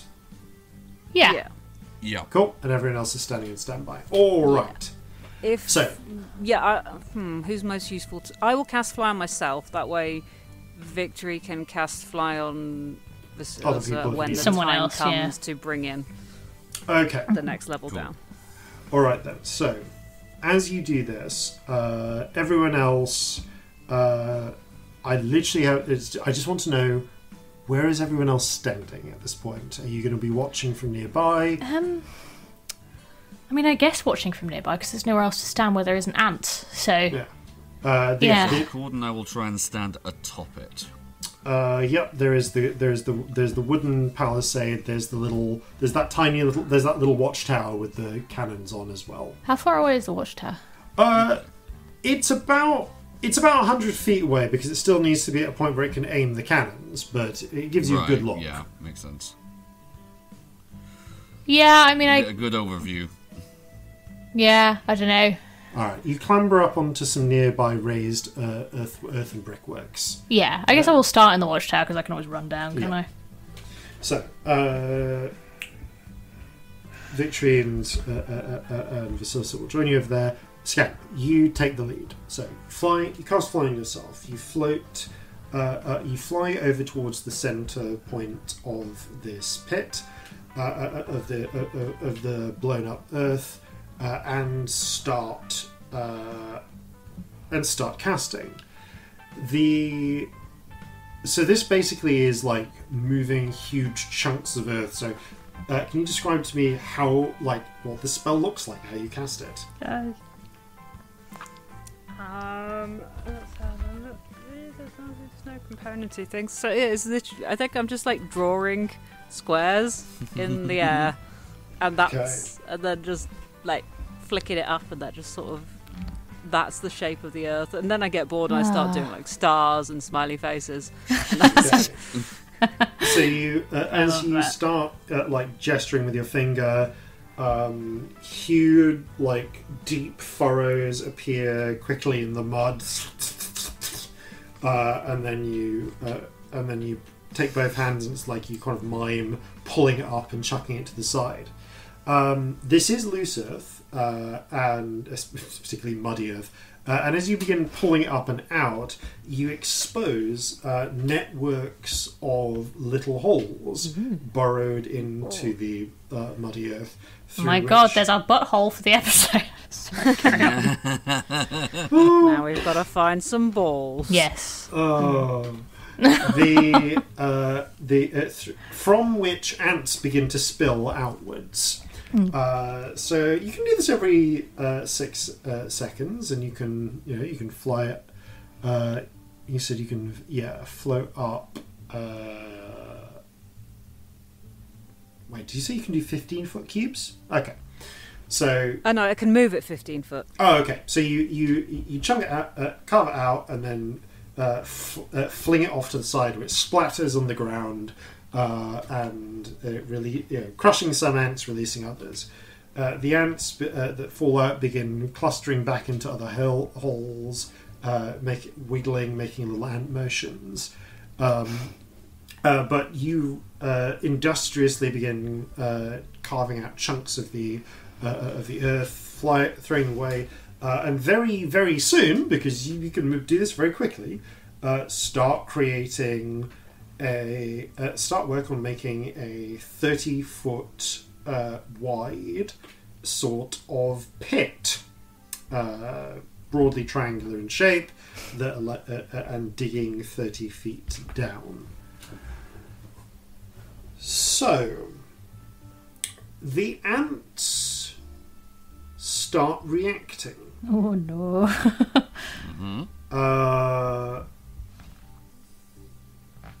You can go with passives on this. So, Corzin, you see, with your ludicrous passive perception being what it is, you notice one thing that a second thing in addition to the obvious thing. The obvious thing is that in places the ants start sealing up their little holes, quickly carving out chunks of earth and pushing it forwards. But you also see the piles of spoil of earth that Scamp has touched to the side begin to seemingly move on their own. But actually looking, you can see they're moving it. Yeah, clusters of ants are digging up out of the ground and shoving the earth into a steep sort of mound, perching. At first it seems to start pushing back into the pit, but as you're pushing it back out, the more ants climb out. They start stabilizing it and and you see them starting to build it up into a little tower that is now rising up towards the height you're flying at, Scamp. Oh no. Keep away from that tower, Scamp. My passive perception's now finally gone up. Because you see this happening, Scamp. But just so you know, Jeremy, because I can't remember if I told you, but it's now 15. Okay, well, you definitely see this going. This doesn't catch you by surprise, and while the ants can move earth quickly, they can't move it at the cantrip level speed that you are. But what they are doing is essentially building up this side of this pit so that they can get and creating tunnels higher up. Corzin. I will use a couple of just little eldritch blasts to blast it down. Okay, you blast it down. Stop that! And knock it lower. All right. Corzin, you see almost like little. What's the term we use for the prairie dogs? Mirror holes popping up all around the field as small clusters of ants begin peering up, emerging, and just holding position, some flowing up, flowing down, as more and more of these start appearing in the whole area around what you're doing. Ooh, I have a thing. Yes. Potentially. This tower of ants, is it within 90 feet of me, or can it be if I move? Yes, if you scramble over towards one of the earthwork the brick and earthwork palisades, you can do that. It doesn't say anything about low wisdom creatures not being affected. Yeah. And also they might have wisdom anyway because they're like a literal hive. So, so I'm going to go breathe in the rainbow spirit, throw it out like a gas, and it's a 10-foot radius sphere. So as much of this tower building set as I can get in there. I will do a confusion, Confusion. Okay. which I'm hoping will be reasonably effective on a Nice. hive. Yeah. So the individual ants pretty much all fail their wisdom save immediately They're fucking ants. because yeah. they're ants. They're individually, they are as intelligent as ants. Yeah. So the building tower kind of like crumbles inwards. There is like a tiny invisible ant civil war chaos. Oh no. Chaos reigns for a bit, and this definitely stymies the ant collapse going on. You start casting this like as soon as you are in range to do so, and continue running. I'll pop down from the watchtower Yeah. and just do and it. continue Yeah. running towards the earthworks, all back towards the earth tower. Either the tower, either one works. Regardless, can I please ask you to make a dex save? Dex save. Ooh. What's my dex? That's the wrong fucking book. Sort it out. That's a 16. Okay. So that is a 16. Hopefully I am a reasonably dexy being. You are a reasonably dexy being. That is fine. You're not caught by surprise Good. when ants begin burrowing up through the ground, but at your feet and trying to swarm and bite at you. God. You hop. No thanks. Yep. 13 doesn't hit your armor class, so so you successfully make it You successfully make it back to the raised platform. I hated that. But having popped up once, the ants now begin. The ants there, some of them go into the ground, but now you start seeing ants popping up all around this watchtower that the party is clustered on. All right. Oh, dear. Corzin is going to pick one of the like the mountains of earth that the ants are coming out of, and load his carbine and shoot into it. But cast a lightning shot. I mean, yeah, you don't even have to roll for Because that. it's not going to do like. I mean, he will probably be good enough. He can hit one ant, but the whole point of lightning shot is everything within like 5-10 feet of it gets 2d8 lightning damage. Oh yeah, you blast that emerging Every anthill open. The ground sprays with ants. Those ants are gone. That'd be The a problem is- popping noise. Yeah. The concern are the 6 other anthills now popping up around the watchtower. Victory kind of Shit. looks- Not good. Okay. Should we do the fly? Everyone fly in pairs and pick up someone else thing? Yeah, I think that might be a good idea. Okay, she casts some spells. Very soon, you are all in the air as the artillerists blow the whistle. And nearby quick cavalry ride in place. They jump onto the backs of them and abandon the position as ants start swarming the little watchtower. And you all meet up in the air above the ant, above the ant pit.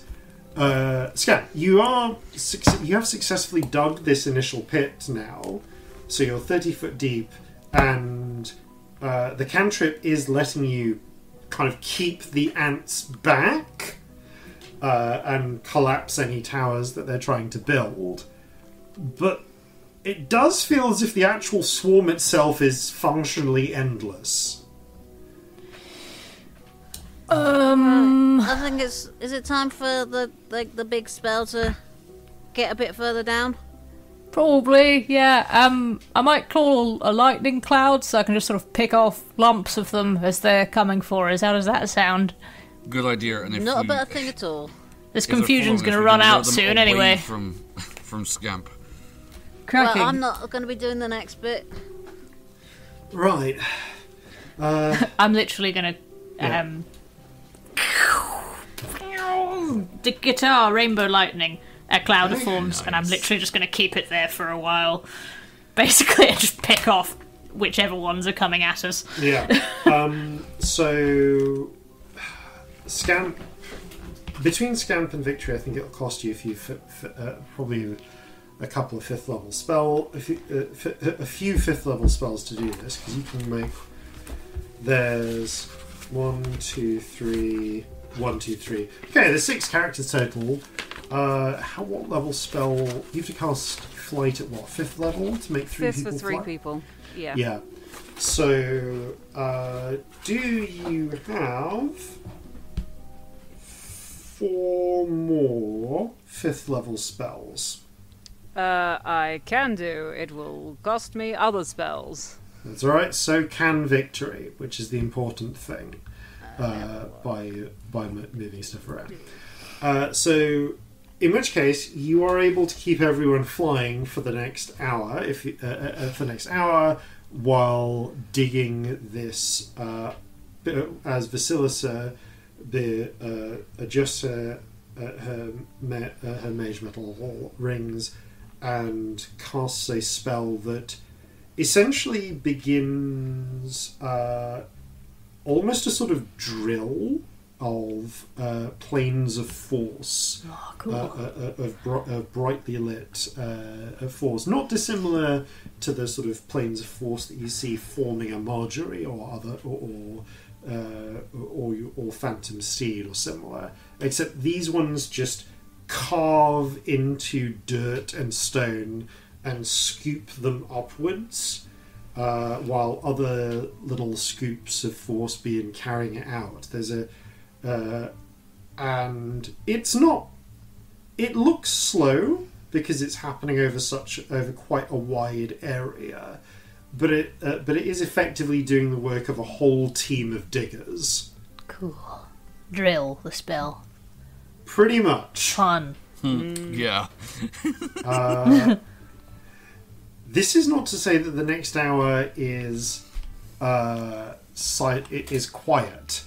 You pretty much, although you're able to hover above the surface while the drill goes deeper and deeper, revealing more and more bits of, more and more of this disconcertingly extensive hive.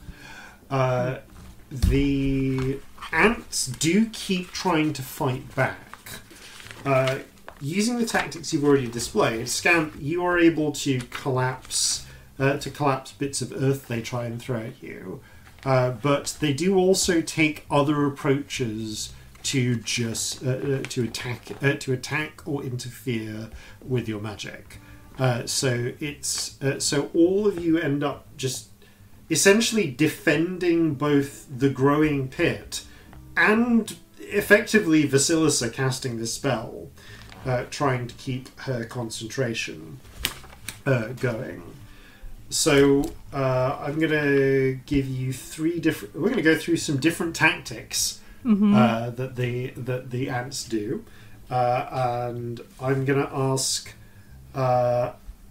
ask one of you each to take the lead, and we're going to call this a sort of a little skill challenge thing. Yeah, it's going to work like a skill challenge, but more like an inventiveness challenge. Fun.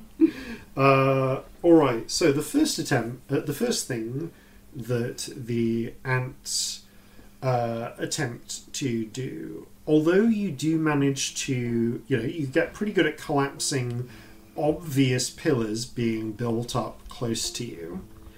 The next thing they do is they start building up pillars about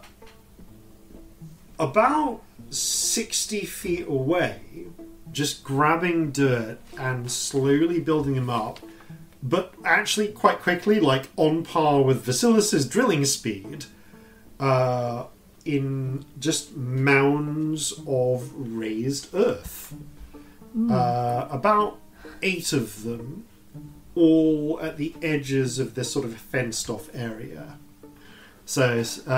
Celestia, if this I can Ellie's do that raising one. their hand. I need to check how long it lasts. So Okay, go for it. in terms of like how many times I cast this, but it's a level 3 spell, so I can do a few. Yeah.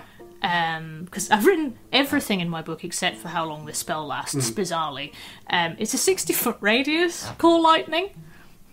That's absolutely. So I can actually just keep doing it. All right. And make it bigger as needed. I will check how long it lasts so that I know I how think many you get spells 10 I minutes use. of it. So I think it's like 10 yeah, minutes. so you can keep casting this. All right. I just need to check. 10 minutes. That's the one. You will basically focus on blasting down these pillars as they are growing. Yeah. The longest point at which and it works. You definitely kill ants, but part of what you find yourself doing is actually trying to blast down the earth as well, because the impact of the lightning is very good at blasting some ants, blasting away the ants, even clearing some of the dirt. But the difficulty comes in trying to keep the towers from building up too much. So I'm gonna actually, I will say that this is, I'm going to ask you for a, I think this has to be Arcana, but you get advantage from the spell you're using. Cool. Spells you're using, and I just want to see how this goes. What's my Arcana these days? 17, actually. Okay. Not terrible. You are able, like, there is a leery moment where it gets up. It gets close to 60 feet. One of the pillars gets close to 60 feet up. Ah, fuck off.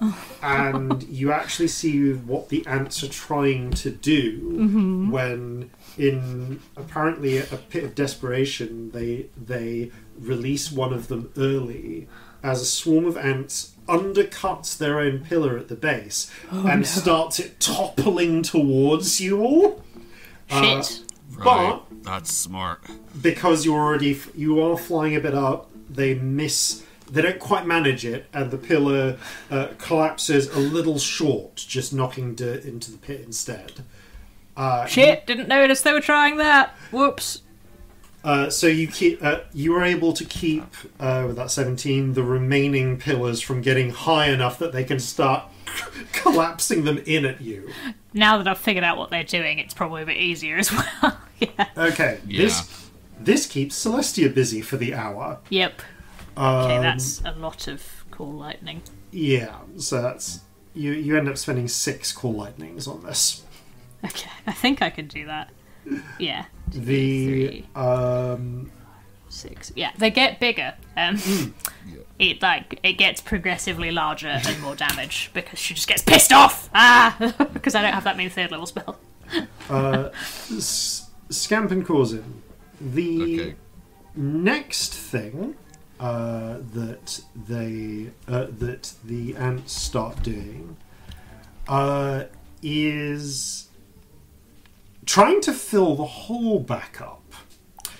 They very quickly realize that Scamp can just smush, like immediately fill, like mold earth within 30 feet of Scamp of them. So about 40 feet down, once Vasilisa has drilled that deep and is drilling deeper, they start trying to push in. Earth just starts being shoved in from all sides in small streams. And you see, although it doesn't seem like much, there's enough of them being filled in that, in addition to the ground level like slowly sinking a little bit, you get a couple of points of subsistence happening nearby. You do notice that Vasilisa's rate of drilling is starting to slow a little. She frowns and focuses on it. I can keep going with this, but I can only cast this once today, and we are going to need the full hour to get down to where you need me to go. Alright, keep going. We'll try and clear the top side for you. So yeah, can either of you think of a way to take the lead on preventing the ants from just from filling it in as the digging is happening? Well, I can employ lightning shot a couple of other times if there's a clump of them trying to fill it in. But what might actually be more useful is, can we, while everything else is going on, kind of like run distraction, get close to the ground to try and lure the ants away from the other people who are working? Yes, you can. In fact, I'm going to say that we'll say that Felipe is one of the people who had fly cast on him, so he can basically take either your Scamp. So you're suggesting this; it's going to be you and fly you around to help cause distractions of different sorts. This is going to be a skill check. Okay. My instincts here, unless you can think of an alternative, would be that this is going to rely on deception or survival. Unless you have a way that would justify a different skill.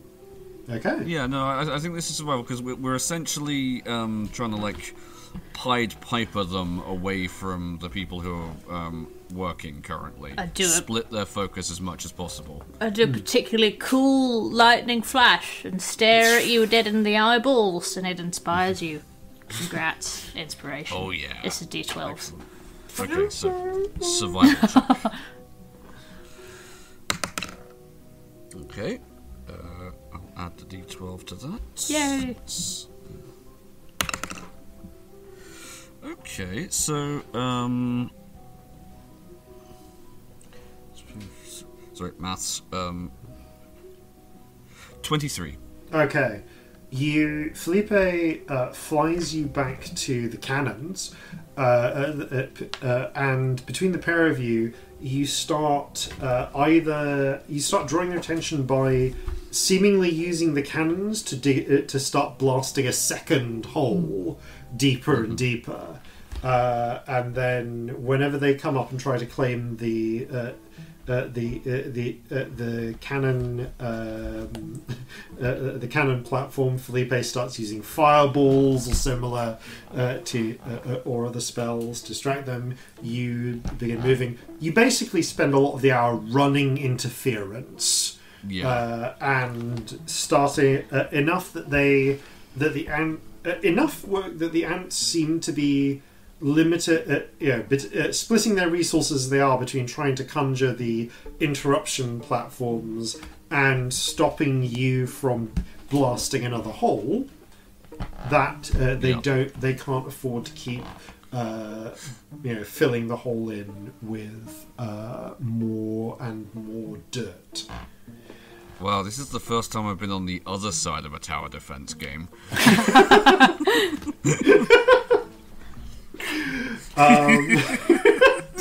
Valid point.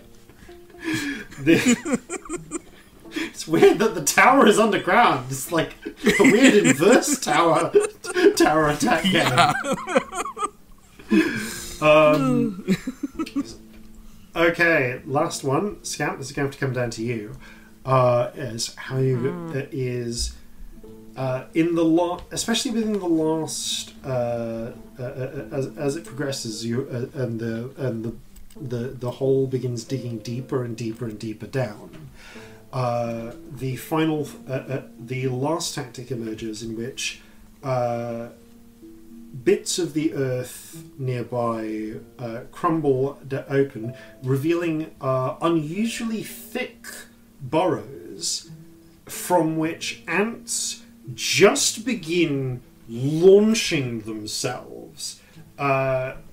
It's the strangest thing. You see them grabbing onto each other. At first, it seems like ants are just crawling down into the pit, chained up, like heads grabbed to legs and so on, and then suddenly they start whipping upwards as ants at the back pull, and they create a sort of whip cord effect, and chains of ants start lashing up from multiple points around the edge of the pit, trying to grab on to Vasilisa, but also anyone else clustered around. And Vasilisa, frowning as she drills deeper, makes comments.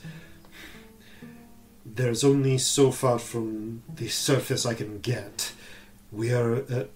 I need to be almost at ground level to finish this. To finish this hole. So there's a point. Especially towards the end of the hole, you can't just fly out of range of these. Okay, and they're coming out of tunnels. Did you say? Yes, they're creating. They're punching out little tunnels near the surface at the edges of the pit and just whipping chains of ants at you. Do you think I could fire a fireball down the little tunnel?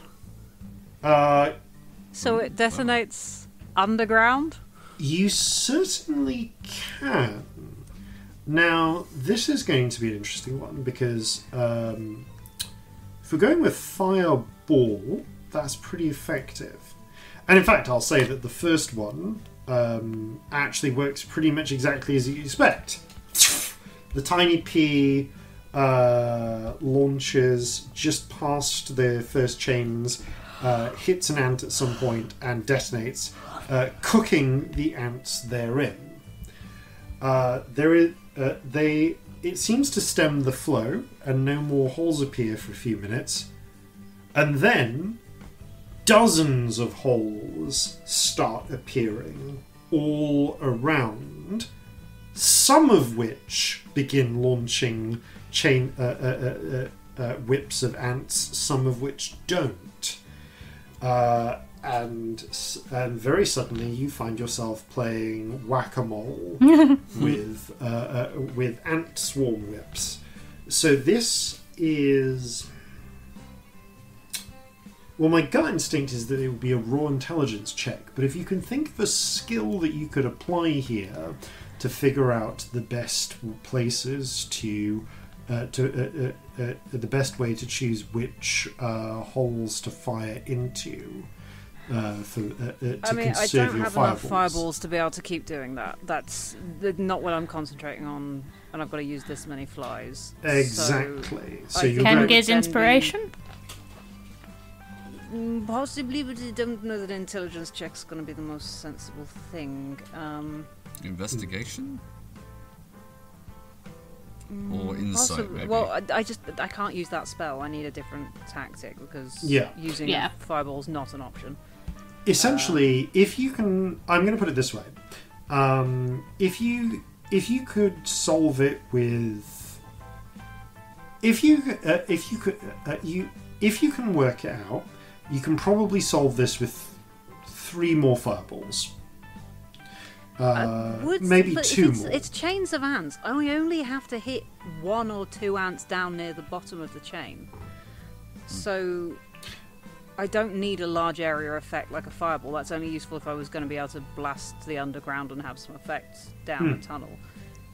Things like Eldritch Blast, where I get 3 bolts at once, might be the better. Yeah, might be better. So it would be a matter of reacting to them and hitting the bottom of the chain, because once they're disconnected, it's just a bunch of annoying ants flying in the air. They can't drag you down.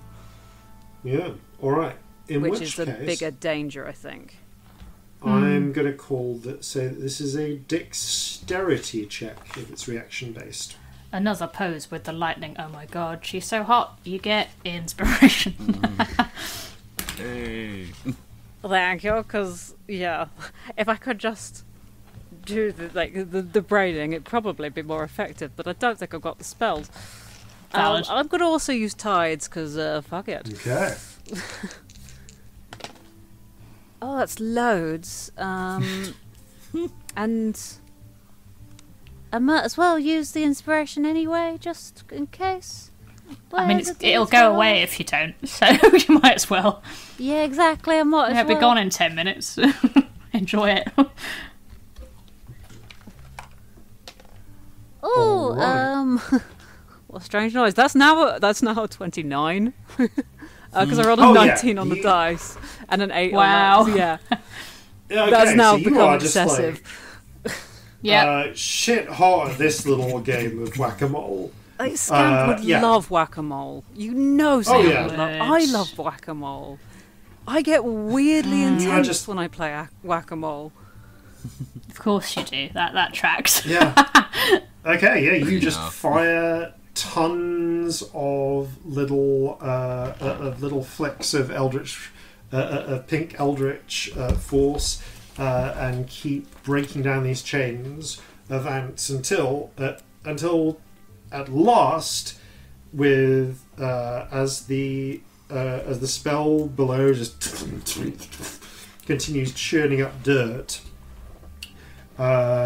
You hear Vasilis call out, "Nearly out of spell, but there we have it." And you see the sort of circling, carving light scoops at the base pull back, revealing at the very base a chamber filled with some sort of 10-foot.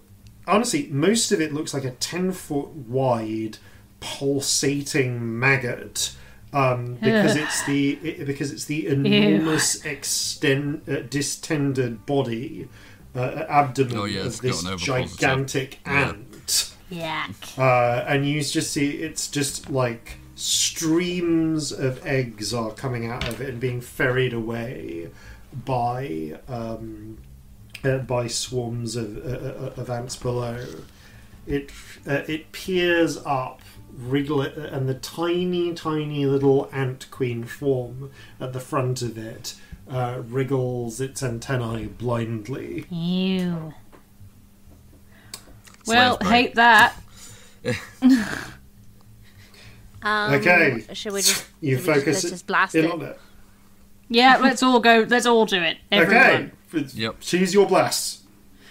Each of you. That's where I I'm use a assuming I'm fireball. still doing lightning, so like, why not? Lightning! Fireball! Corzin?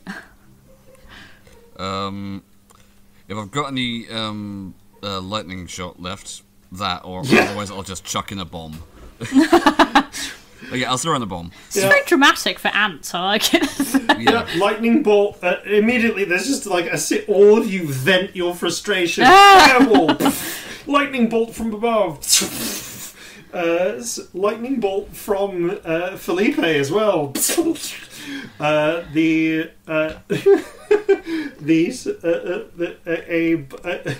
bomb and a lightning shot from Corzin, with a tiny sort of tinny scream from far below.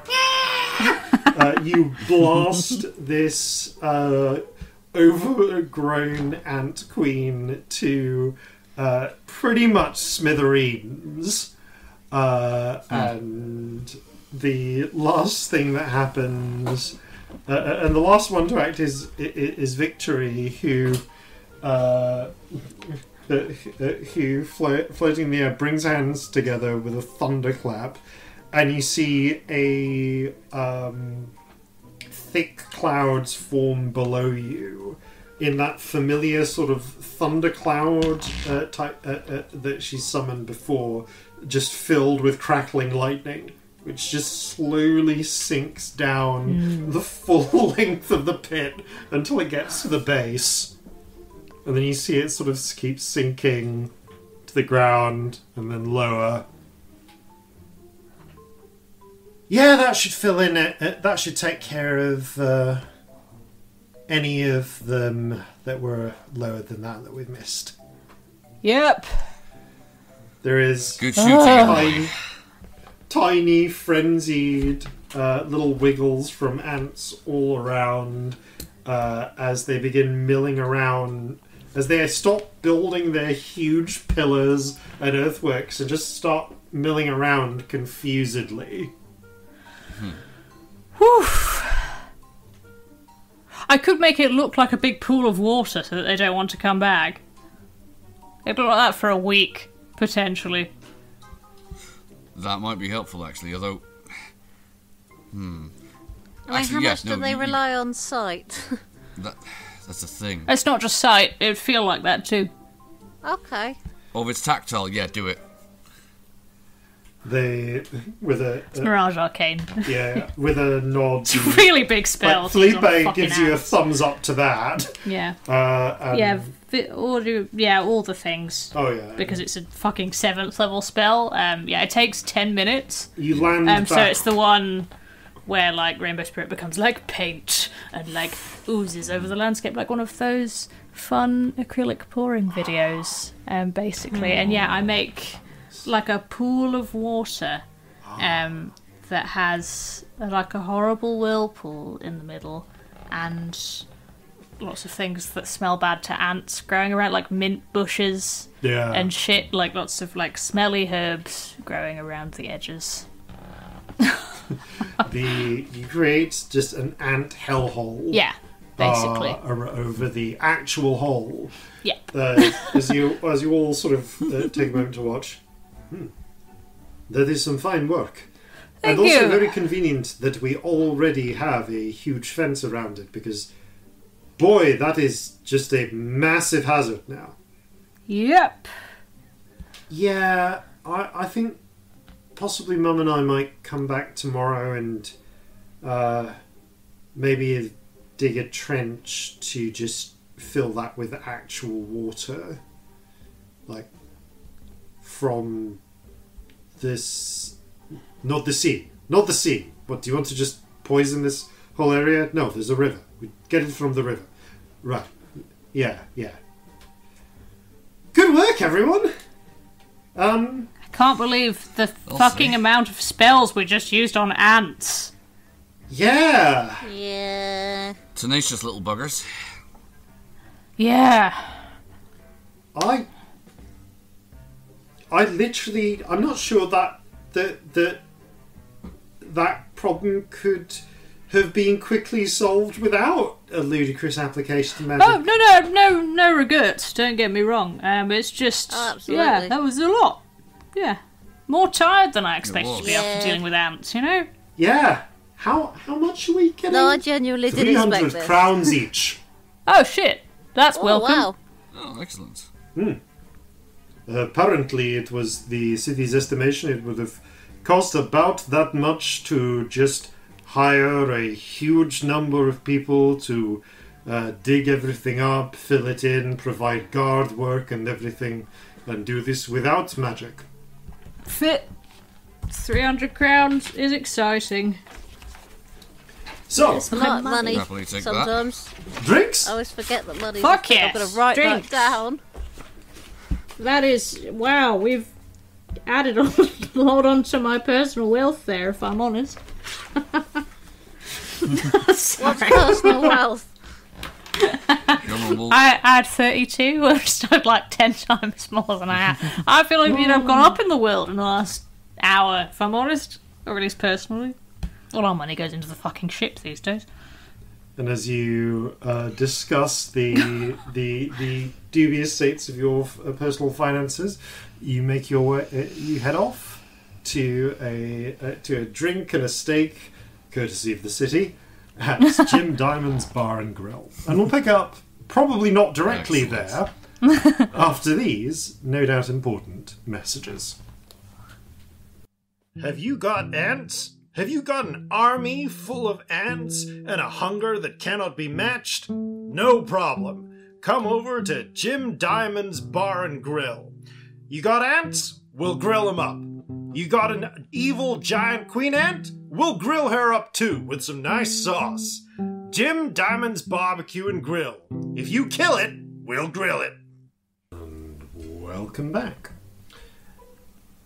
After a quick drink and surprisingly meat-heavy lunch, at Jim Diamond's Bar and Grill, you find yourselves with a full afternoon ahead of you to figure out what the hell you are getting your wife for your anniversary that you forgot. Yep. I mean, first of all, investigating the various florists in town. Mm-hmm. But also, and I'll express this in character. Right, okay, so, first year anniversaries. Paper. Got it. Alright. Paper? That's rubbish.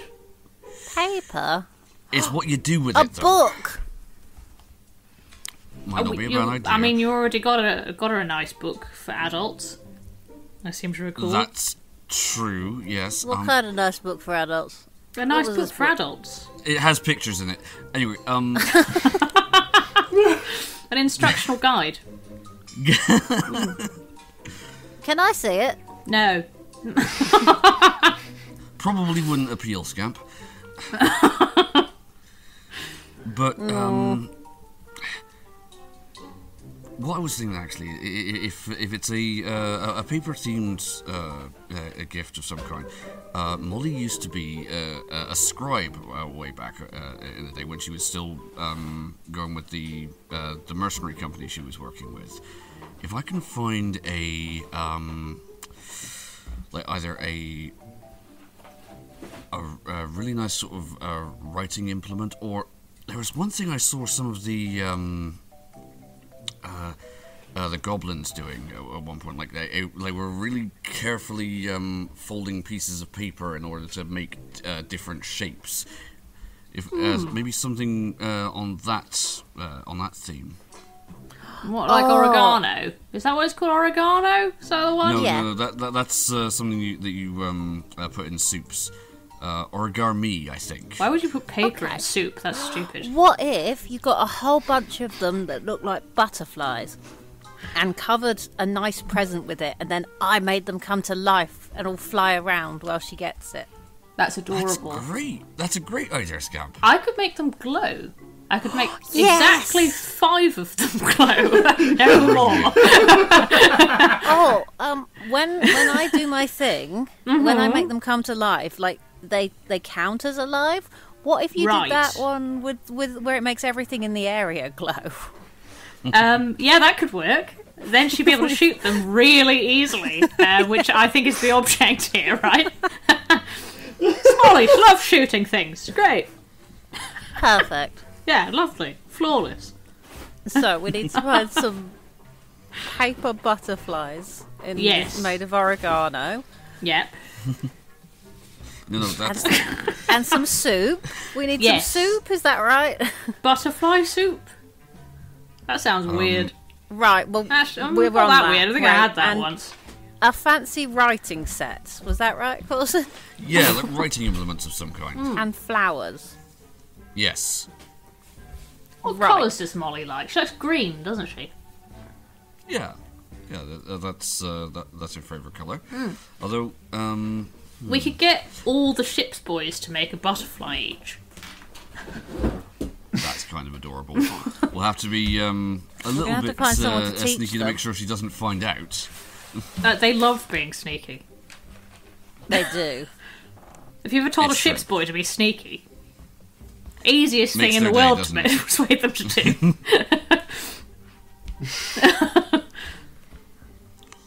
Alright. So, you go get some fancy writing implements. We find someone to teach all of the ship's boys to make oregano butterflies. Yes. And then me and Celestia find the soup. Yes. The soup, I feel, is an essential component.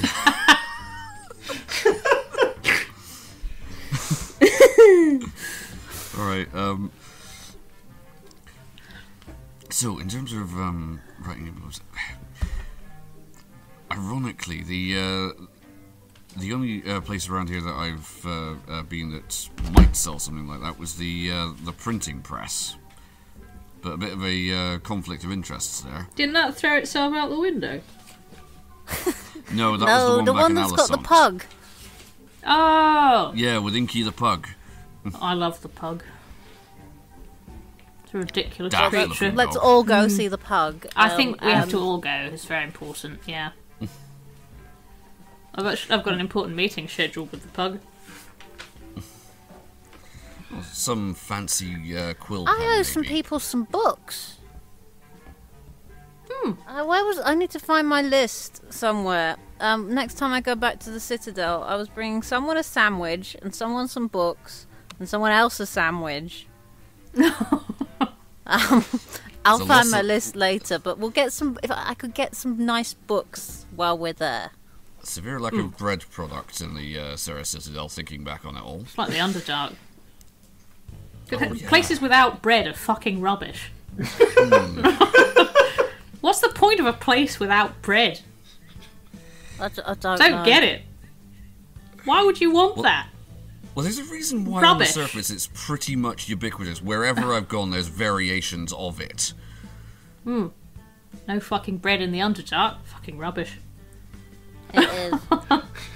I mean, pretty much This is every sort of place like- I've gone has got, its variations on alcohol, projectile weapons, and fried dough, essentially. This is sort of like ant flour. This is Like sort a of like, sad cricket meal cricket that we've discussed before, I think. Yeah, like ant flour. But that wouldn't make like bread. No, You know? it's more like Like a sad ant pancake. meal. Yep.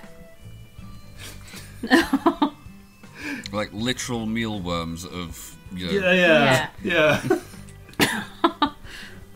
All right, so a mealworm pancake. Lovely. Delicious. So Corzin is off to get to look into books Oh, and we're- writing equipment. No, we're all going to do that because and we want to see the flowers. pug. Because it the turns pug's out. So Okay, well, that's the deciding factor. Sorry, I've dangled the possibility in front of you now that it would be cruel not I also need to fulfill buy it. some books for some of the echoes. you do. I promised books and sandwiches to some people that are in my notebook on the other side of the room. You head So- you head to the Puggish Publishing Company bookshop, where thanks to having saved her in that battle, Tabby Cobblecutter, the pudgy middle-aged halfling woman with red ragdoll-like hair and thick bottle glasses, is once again behind the counter and dealing with some customers when you come in, but as they conclude their business and make their way out, looks up. Oh, well, that isn't the three of you. Hello. Tabby, good to see you. Ah, good to see this. Good to see you as well. You know who else has got to see you? Yes, He's this horrible and I love him so stove-faced much. little dog, Frankie. Inky the pug, comes up and starts vaguely slobbering at your knees. Oh, it's disgusting. I love him so much. What is wrong with you, bizarre little creature? Oh, dumb as a sack of bricks. Oh, he is. But he isn't loves he? you still. Oh, what can I help the three of you with today? I confess I'm literally here to pat your dog and say hello. The other two have more important business, though. Inky just sort of vaguely slobbers over your hand, ineffectually. Maybe he's ineffectually trying to eat you. Maybe he's hoping for a treat. You can't Hard to tell. I'll hug the dog. Well, Scamp might be looking for some specific titles. I was going to say that, like, before...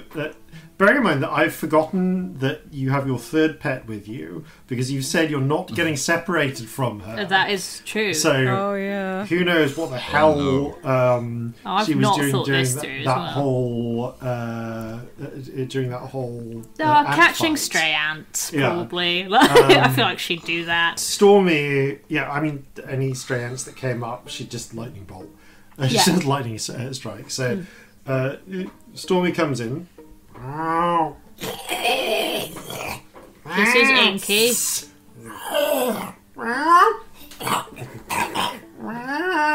Definitely not food. Do you not like him? As Inky, like, seems to be waddling up closer and closer to Stormy in what is almost certainly not a pug threat display so much as a misguided attempt to make friends or eat.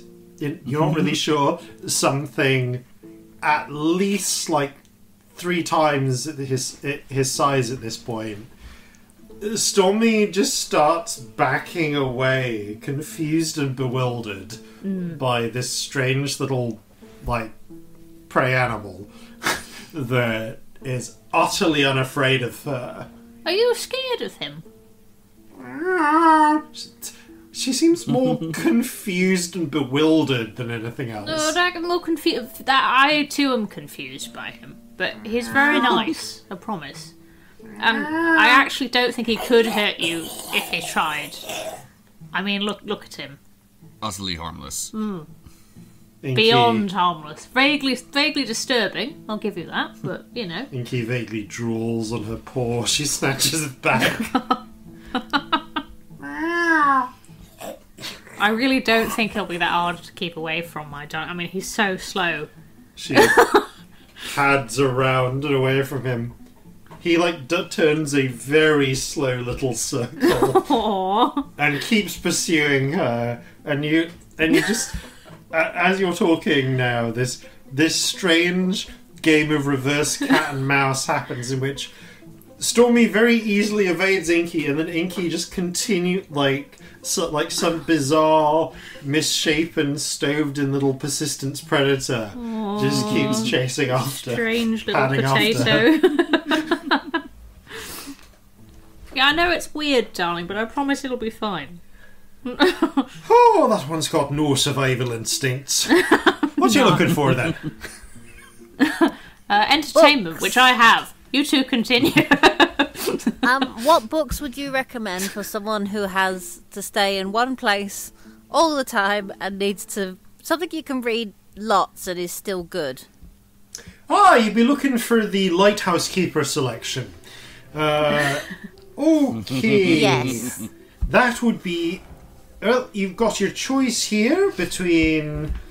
let's see. We've got historic fiction, erotic fiction, ironic fiction, and encyclopedias.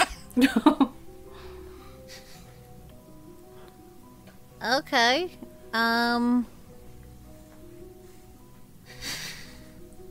Ironic. What was the other Ironic ones? fiction it is.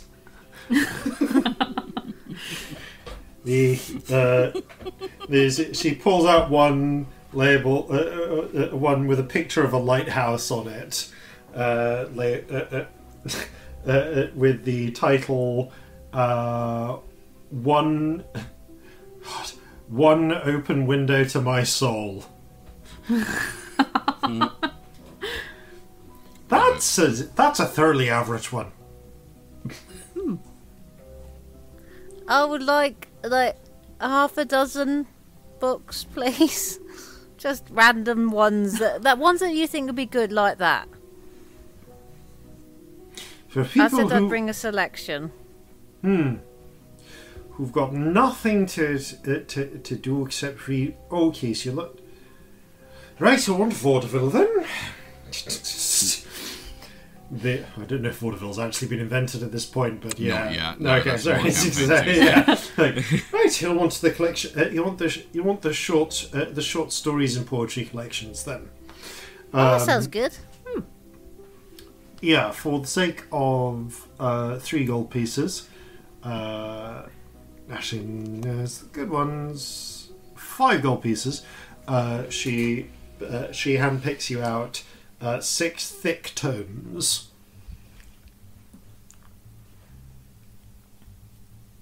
Amazing.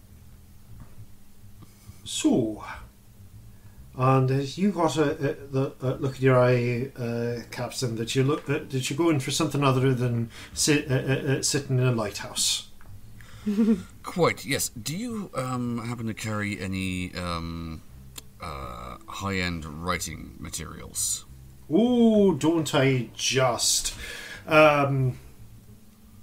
Actually, yes. By a sheer coincidence, I do. Although that's not usually. Although usually I'd have to order in. Fortunately, I do have some spares available.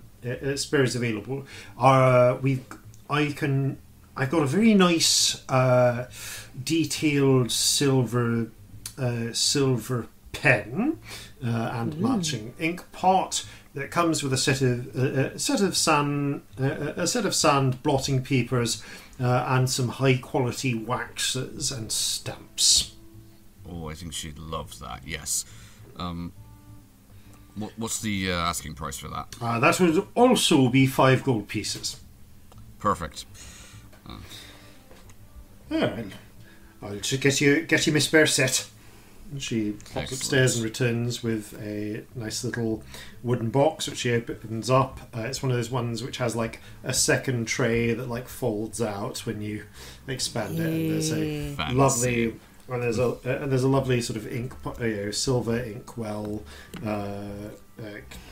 quill nib, includes one decorative feather. And various and the aforementioned blotting papers, sand, etc. Everything and sealing waxes, and a selection of small stamps. So anything you might want, an excellent little set for the calligraphist in your life. Yes. It's a lovely advert. I very much enjoyed it. An excellent set for the calligraphist. It's an excellent little set for the calligraphist in your life. Somewhere. I mean, that's a good point, actually. Could it be engraved? Absolutely. I mean, I'm not an engraver, but I'll happily point you to someone who does. I think someone engraved your horrible tankard with the balls on it. That definitely happened. So it's definitely an engraver around somewhere. Right. Oh, sure. Well, keep an eye out for that. Sorry, you mentioned that there was one nearby.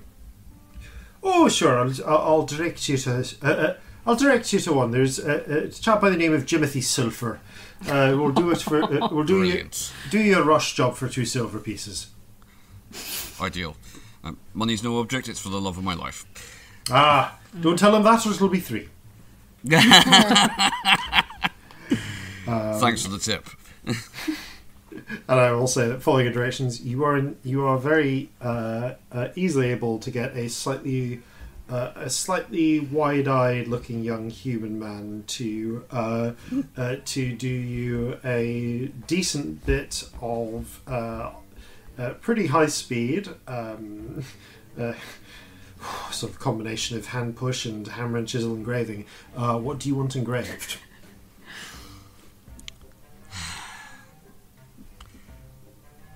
The pen is mightier than the sax.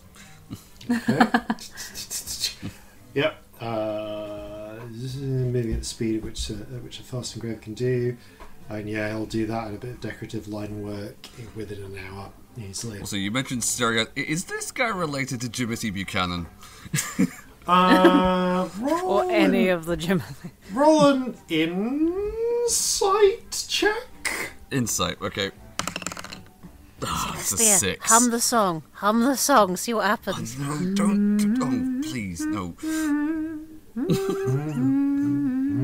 I'm going to be watching carefully because my inside's not bad. Yeah, as you are humming the song, like you hear him while tapping at the little hammer and chisel type engraving, starts tapping to the rhythm a little bit.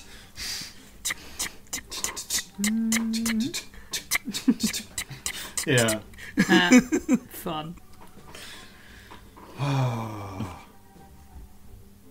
Sorry, I'm just staring at them because I can hand push, but weirdly hammer and chisel engraving, it's one of the ones that is something I find slightly harder to do. It's the precision on that is weirdly a pain. It looks really hard, to be honest. I think the other kind that you do looks really hard, like, truthfully. Boy, oh boy, will the invention of the pneumatic graver make a difference to the stuff. No doubt. Later. But anyway, obscure metalworking knowledge notwithstanding, Love you too. Jimothy Silva doesn't raise the issue, but he gives you a slightly knowing and wide-eyed smile as he completes the work. All right, the pen is mightier than the sax. Write that down. Almost dropped my things. Alright then. You have, at this point, a lovely calligraphy set prepared. And I guess you get in touch with the ship's boys back at the Kraken's Bane to try and arrange making some paper butterflies. Can someone give me a deception or stealth check, your choice, to see how well you manage to hide this from the first mate of the ship? Does anyone have a deception higher than 10? No, but I will help you. And also give you inspiration. Lovely. If that's allowed. Will Celestia and Scamp will do some deceiving.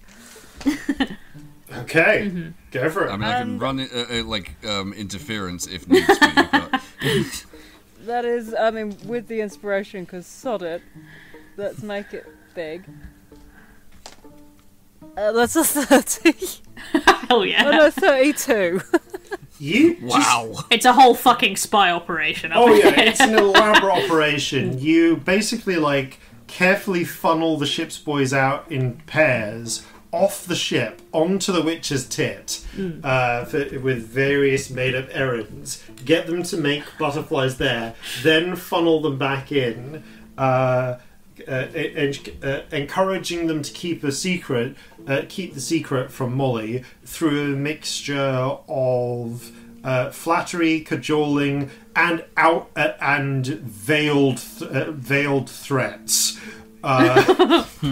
Because you're knowing the ship's boys as you do, you know which approach to use on each one, so that they know better than to talk.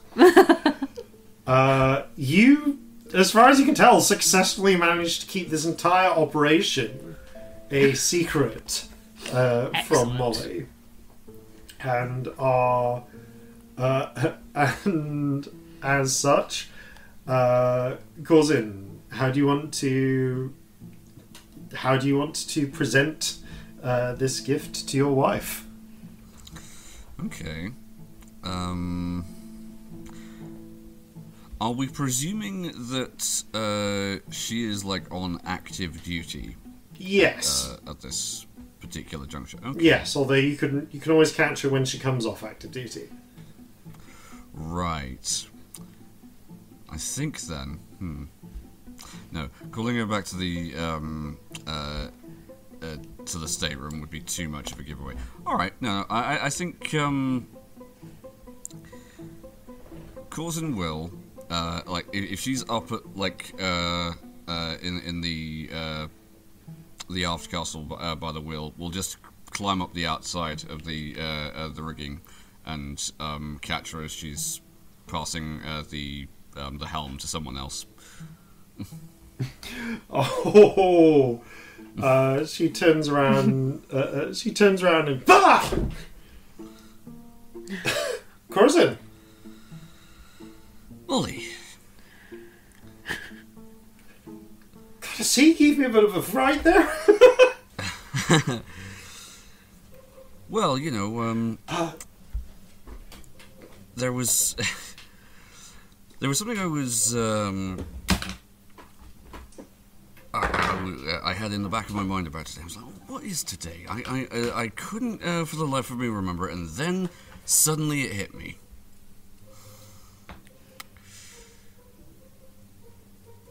I think you and I present the wrapped gift. I think you and I have some reminiscing to do. Happy anniversary. She her eyes widen, and as she takes the gift, the Scamp and Celestia, Yes, as you Pew, pew. fairy fire on the butterflies. butterflies light up and they begin fluttering around. She just, this is wow. She kind of unwraps and opens it. Corzin, you've got a passive insight of what, 15? Yes. Yeah. Therefore, you catch the like the little flicker for a moment, where, as you're saying, where you're delivering this whole romantic thing, presenting her with the gift. She's astonished, she's overjoyed, and you just catch that moment of dread flickering in her eyes Oh, no. as you realise she too forgot this was your anniversary. Yes, you did. Aww. She's had a lot on. Yeah. Yeah. And then Yeah. immediately covers it Aww. and says, Corzin, this is absolutely beautiful. I don't know what to say. You know, we should get a proper. You know what? Why don't I make sure that we get some really nice wine in for the meal tonight? Just you and me.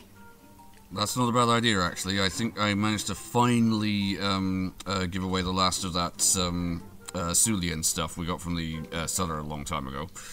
Really? Fantastic. I mean, oh, terrible. I love you so much. I'm going to be just like half an hour, 45 minutes tops. Take as much time as you need, my love. She plants a big kiss in her lips. This is beautiful. I'll be back!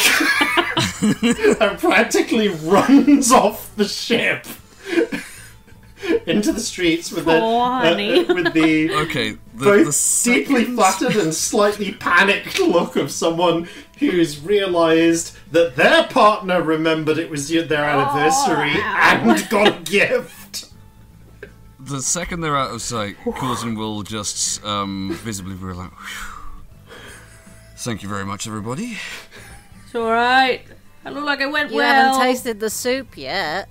It's good shit. You So wait let's till get you ready see to what finish we the put soup. in it. We do. That's Many Is it more lots of, things could be in oregano? the soup by the time she's back.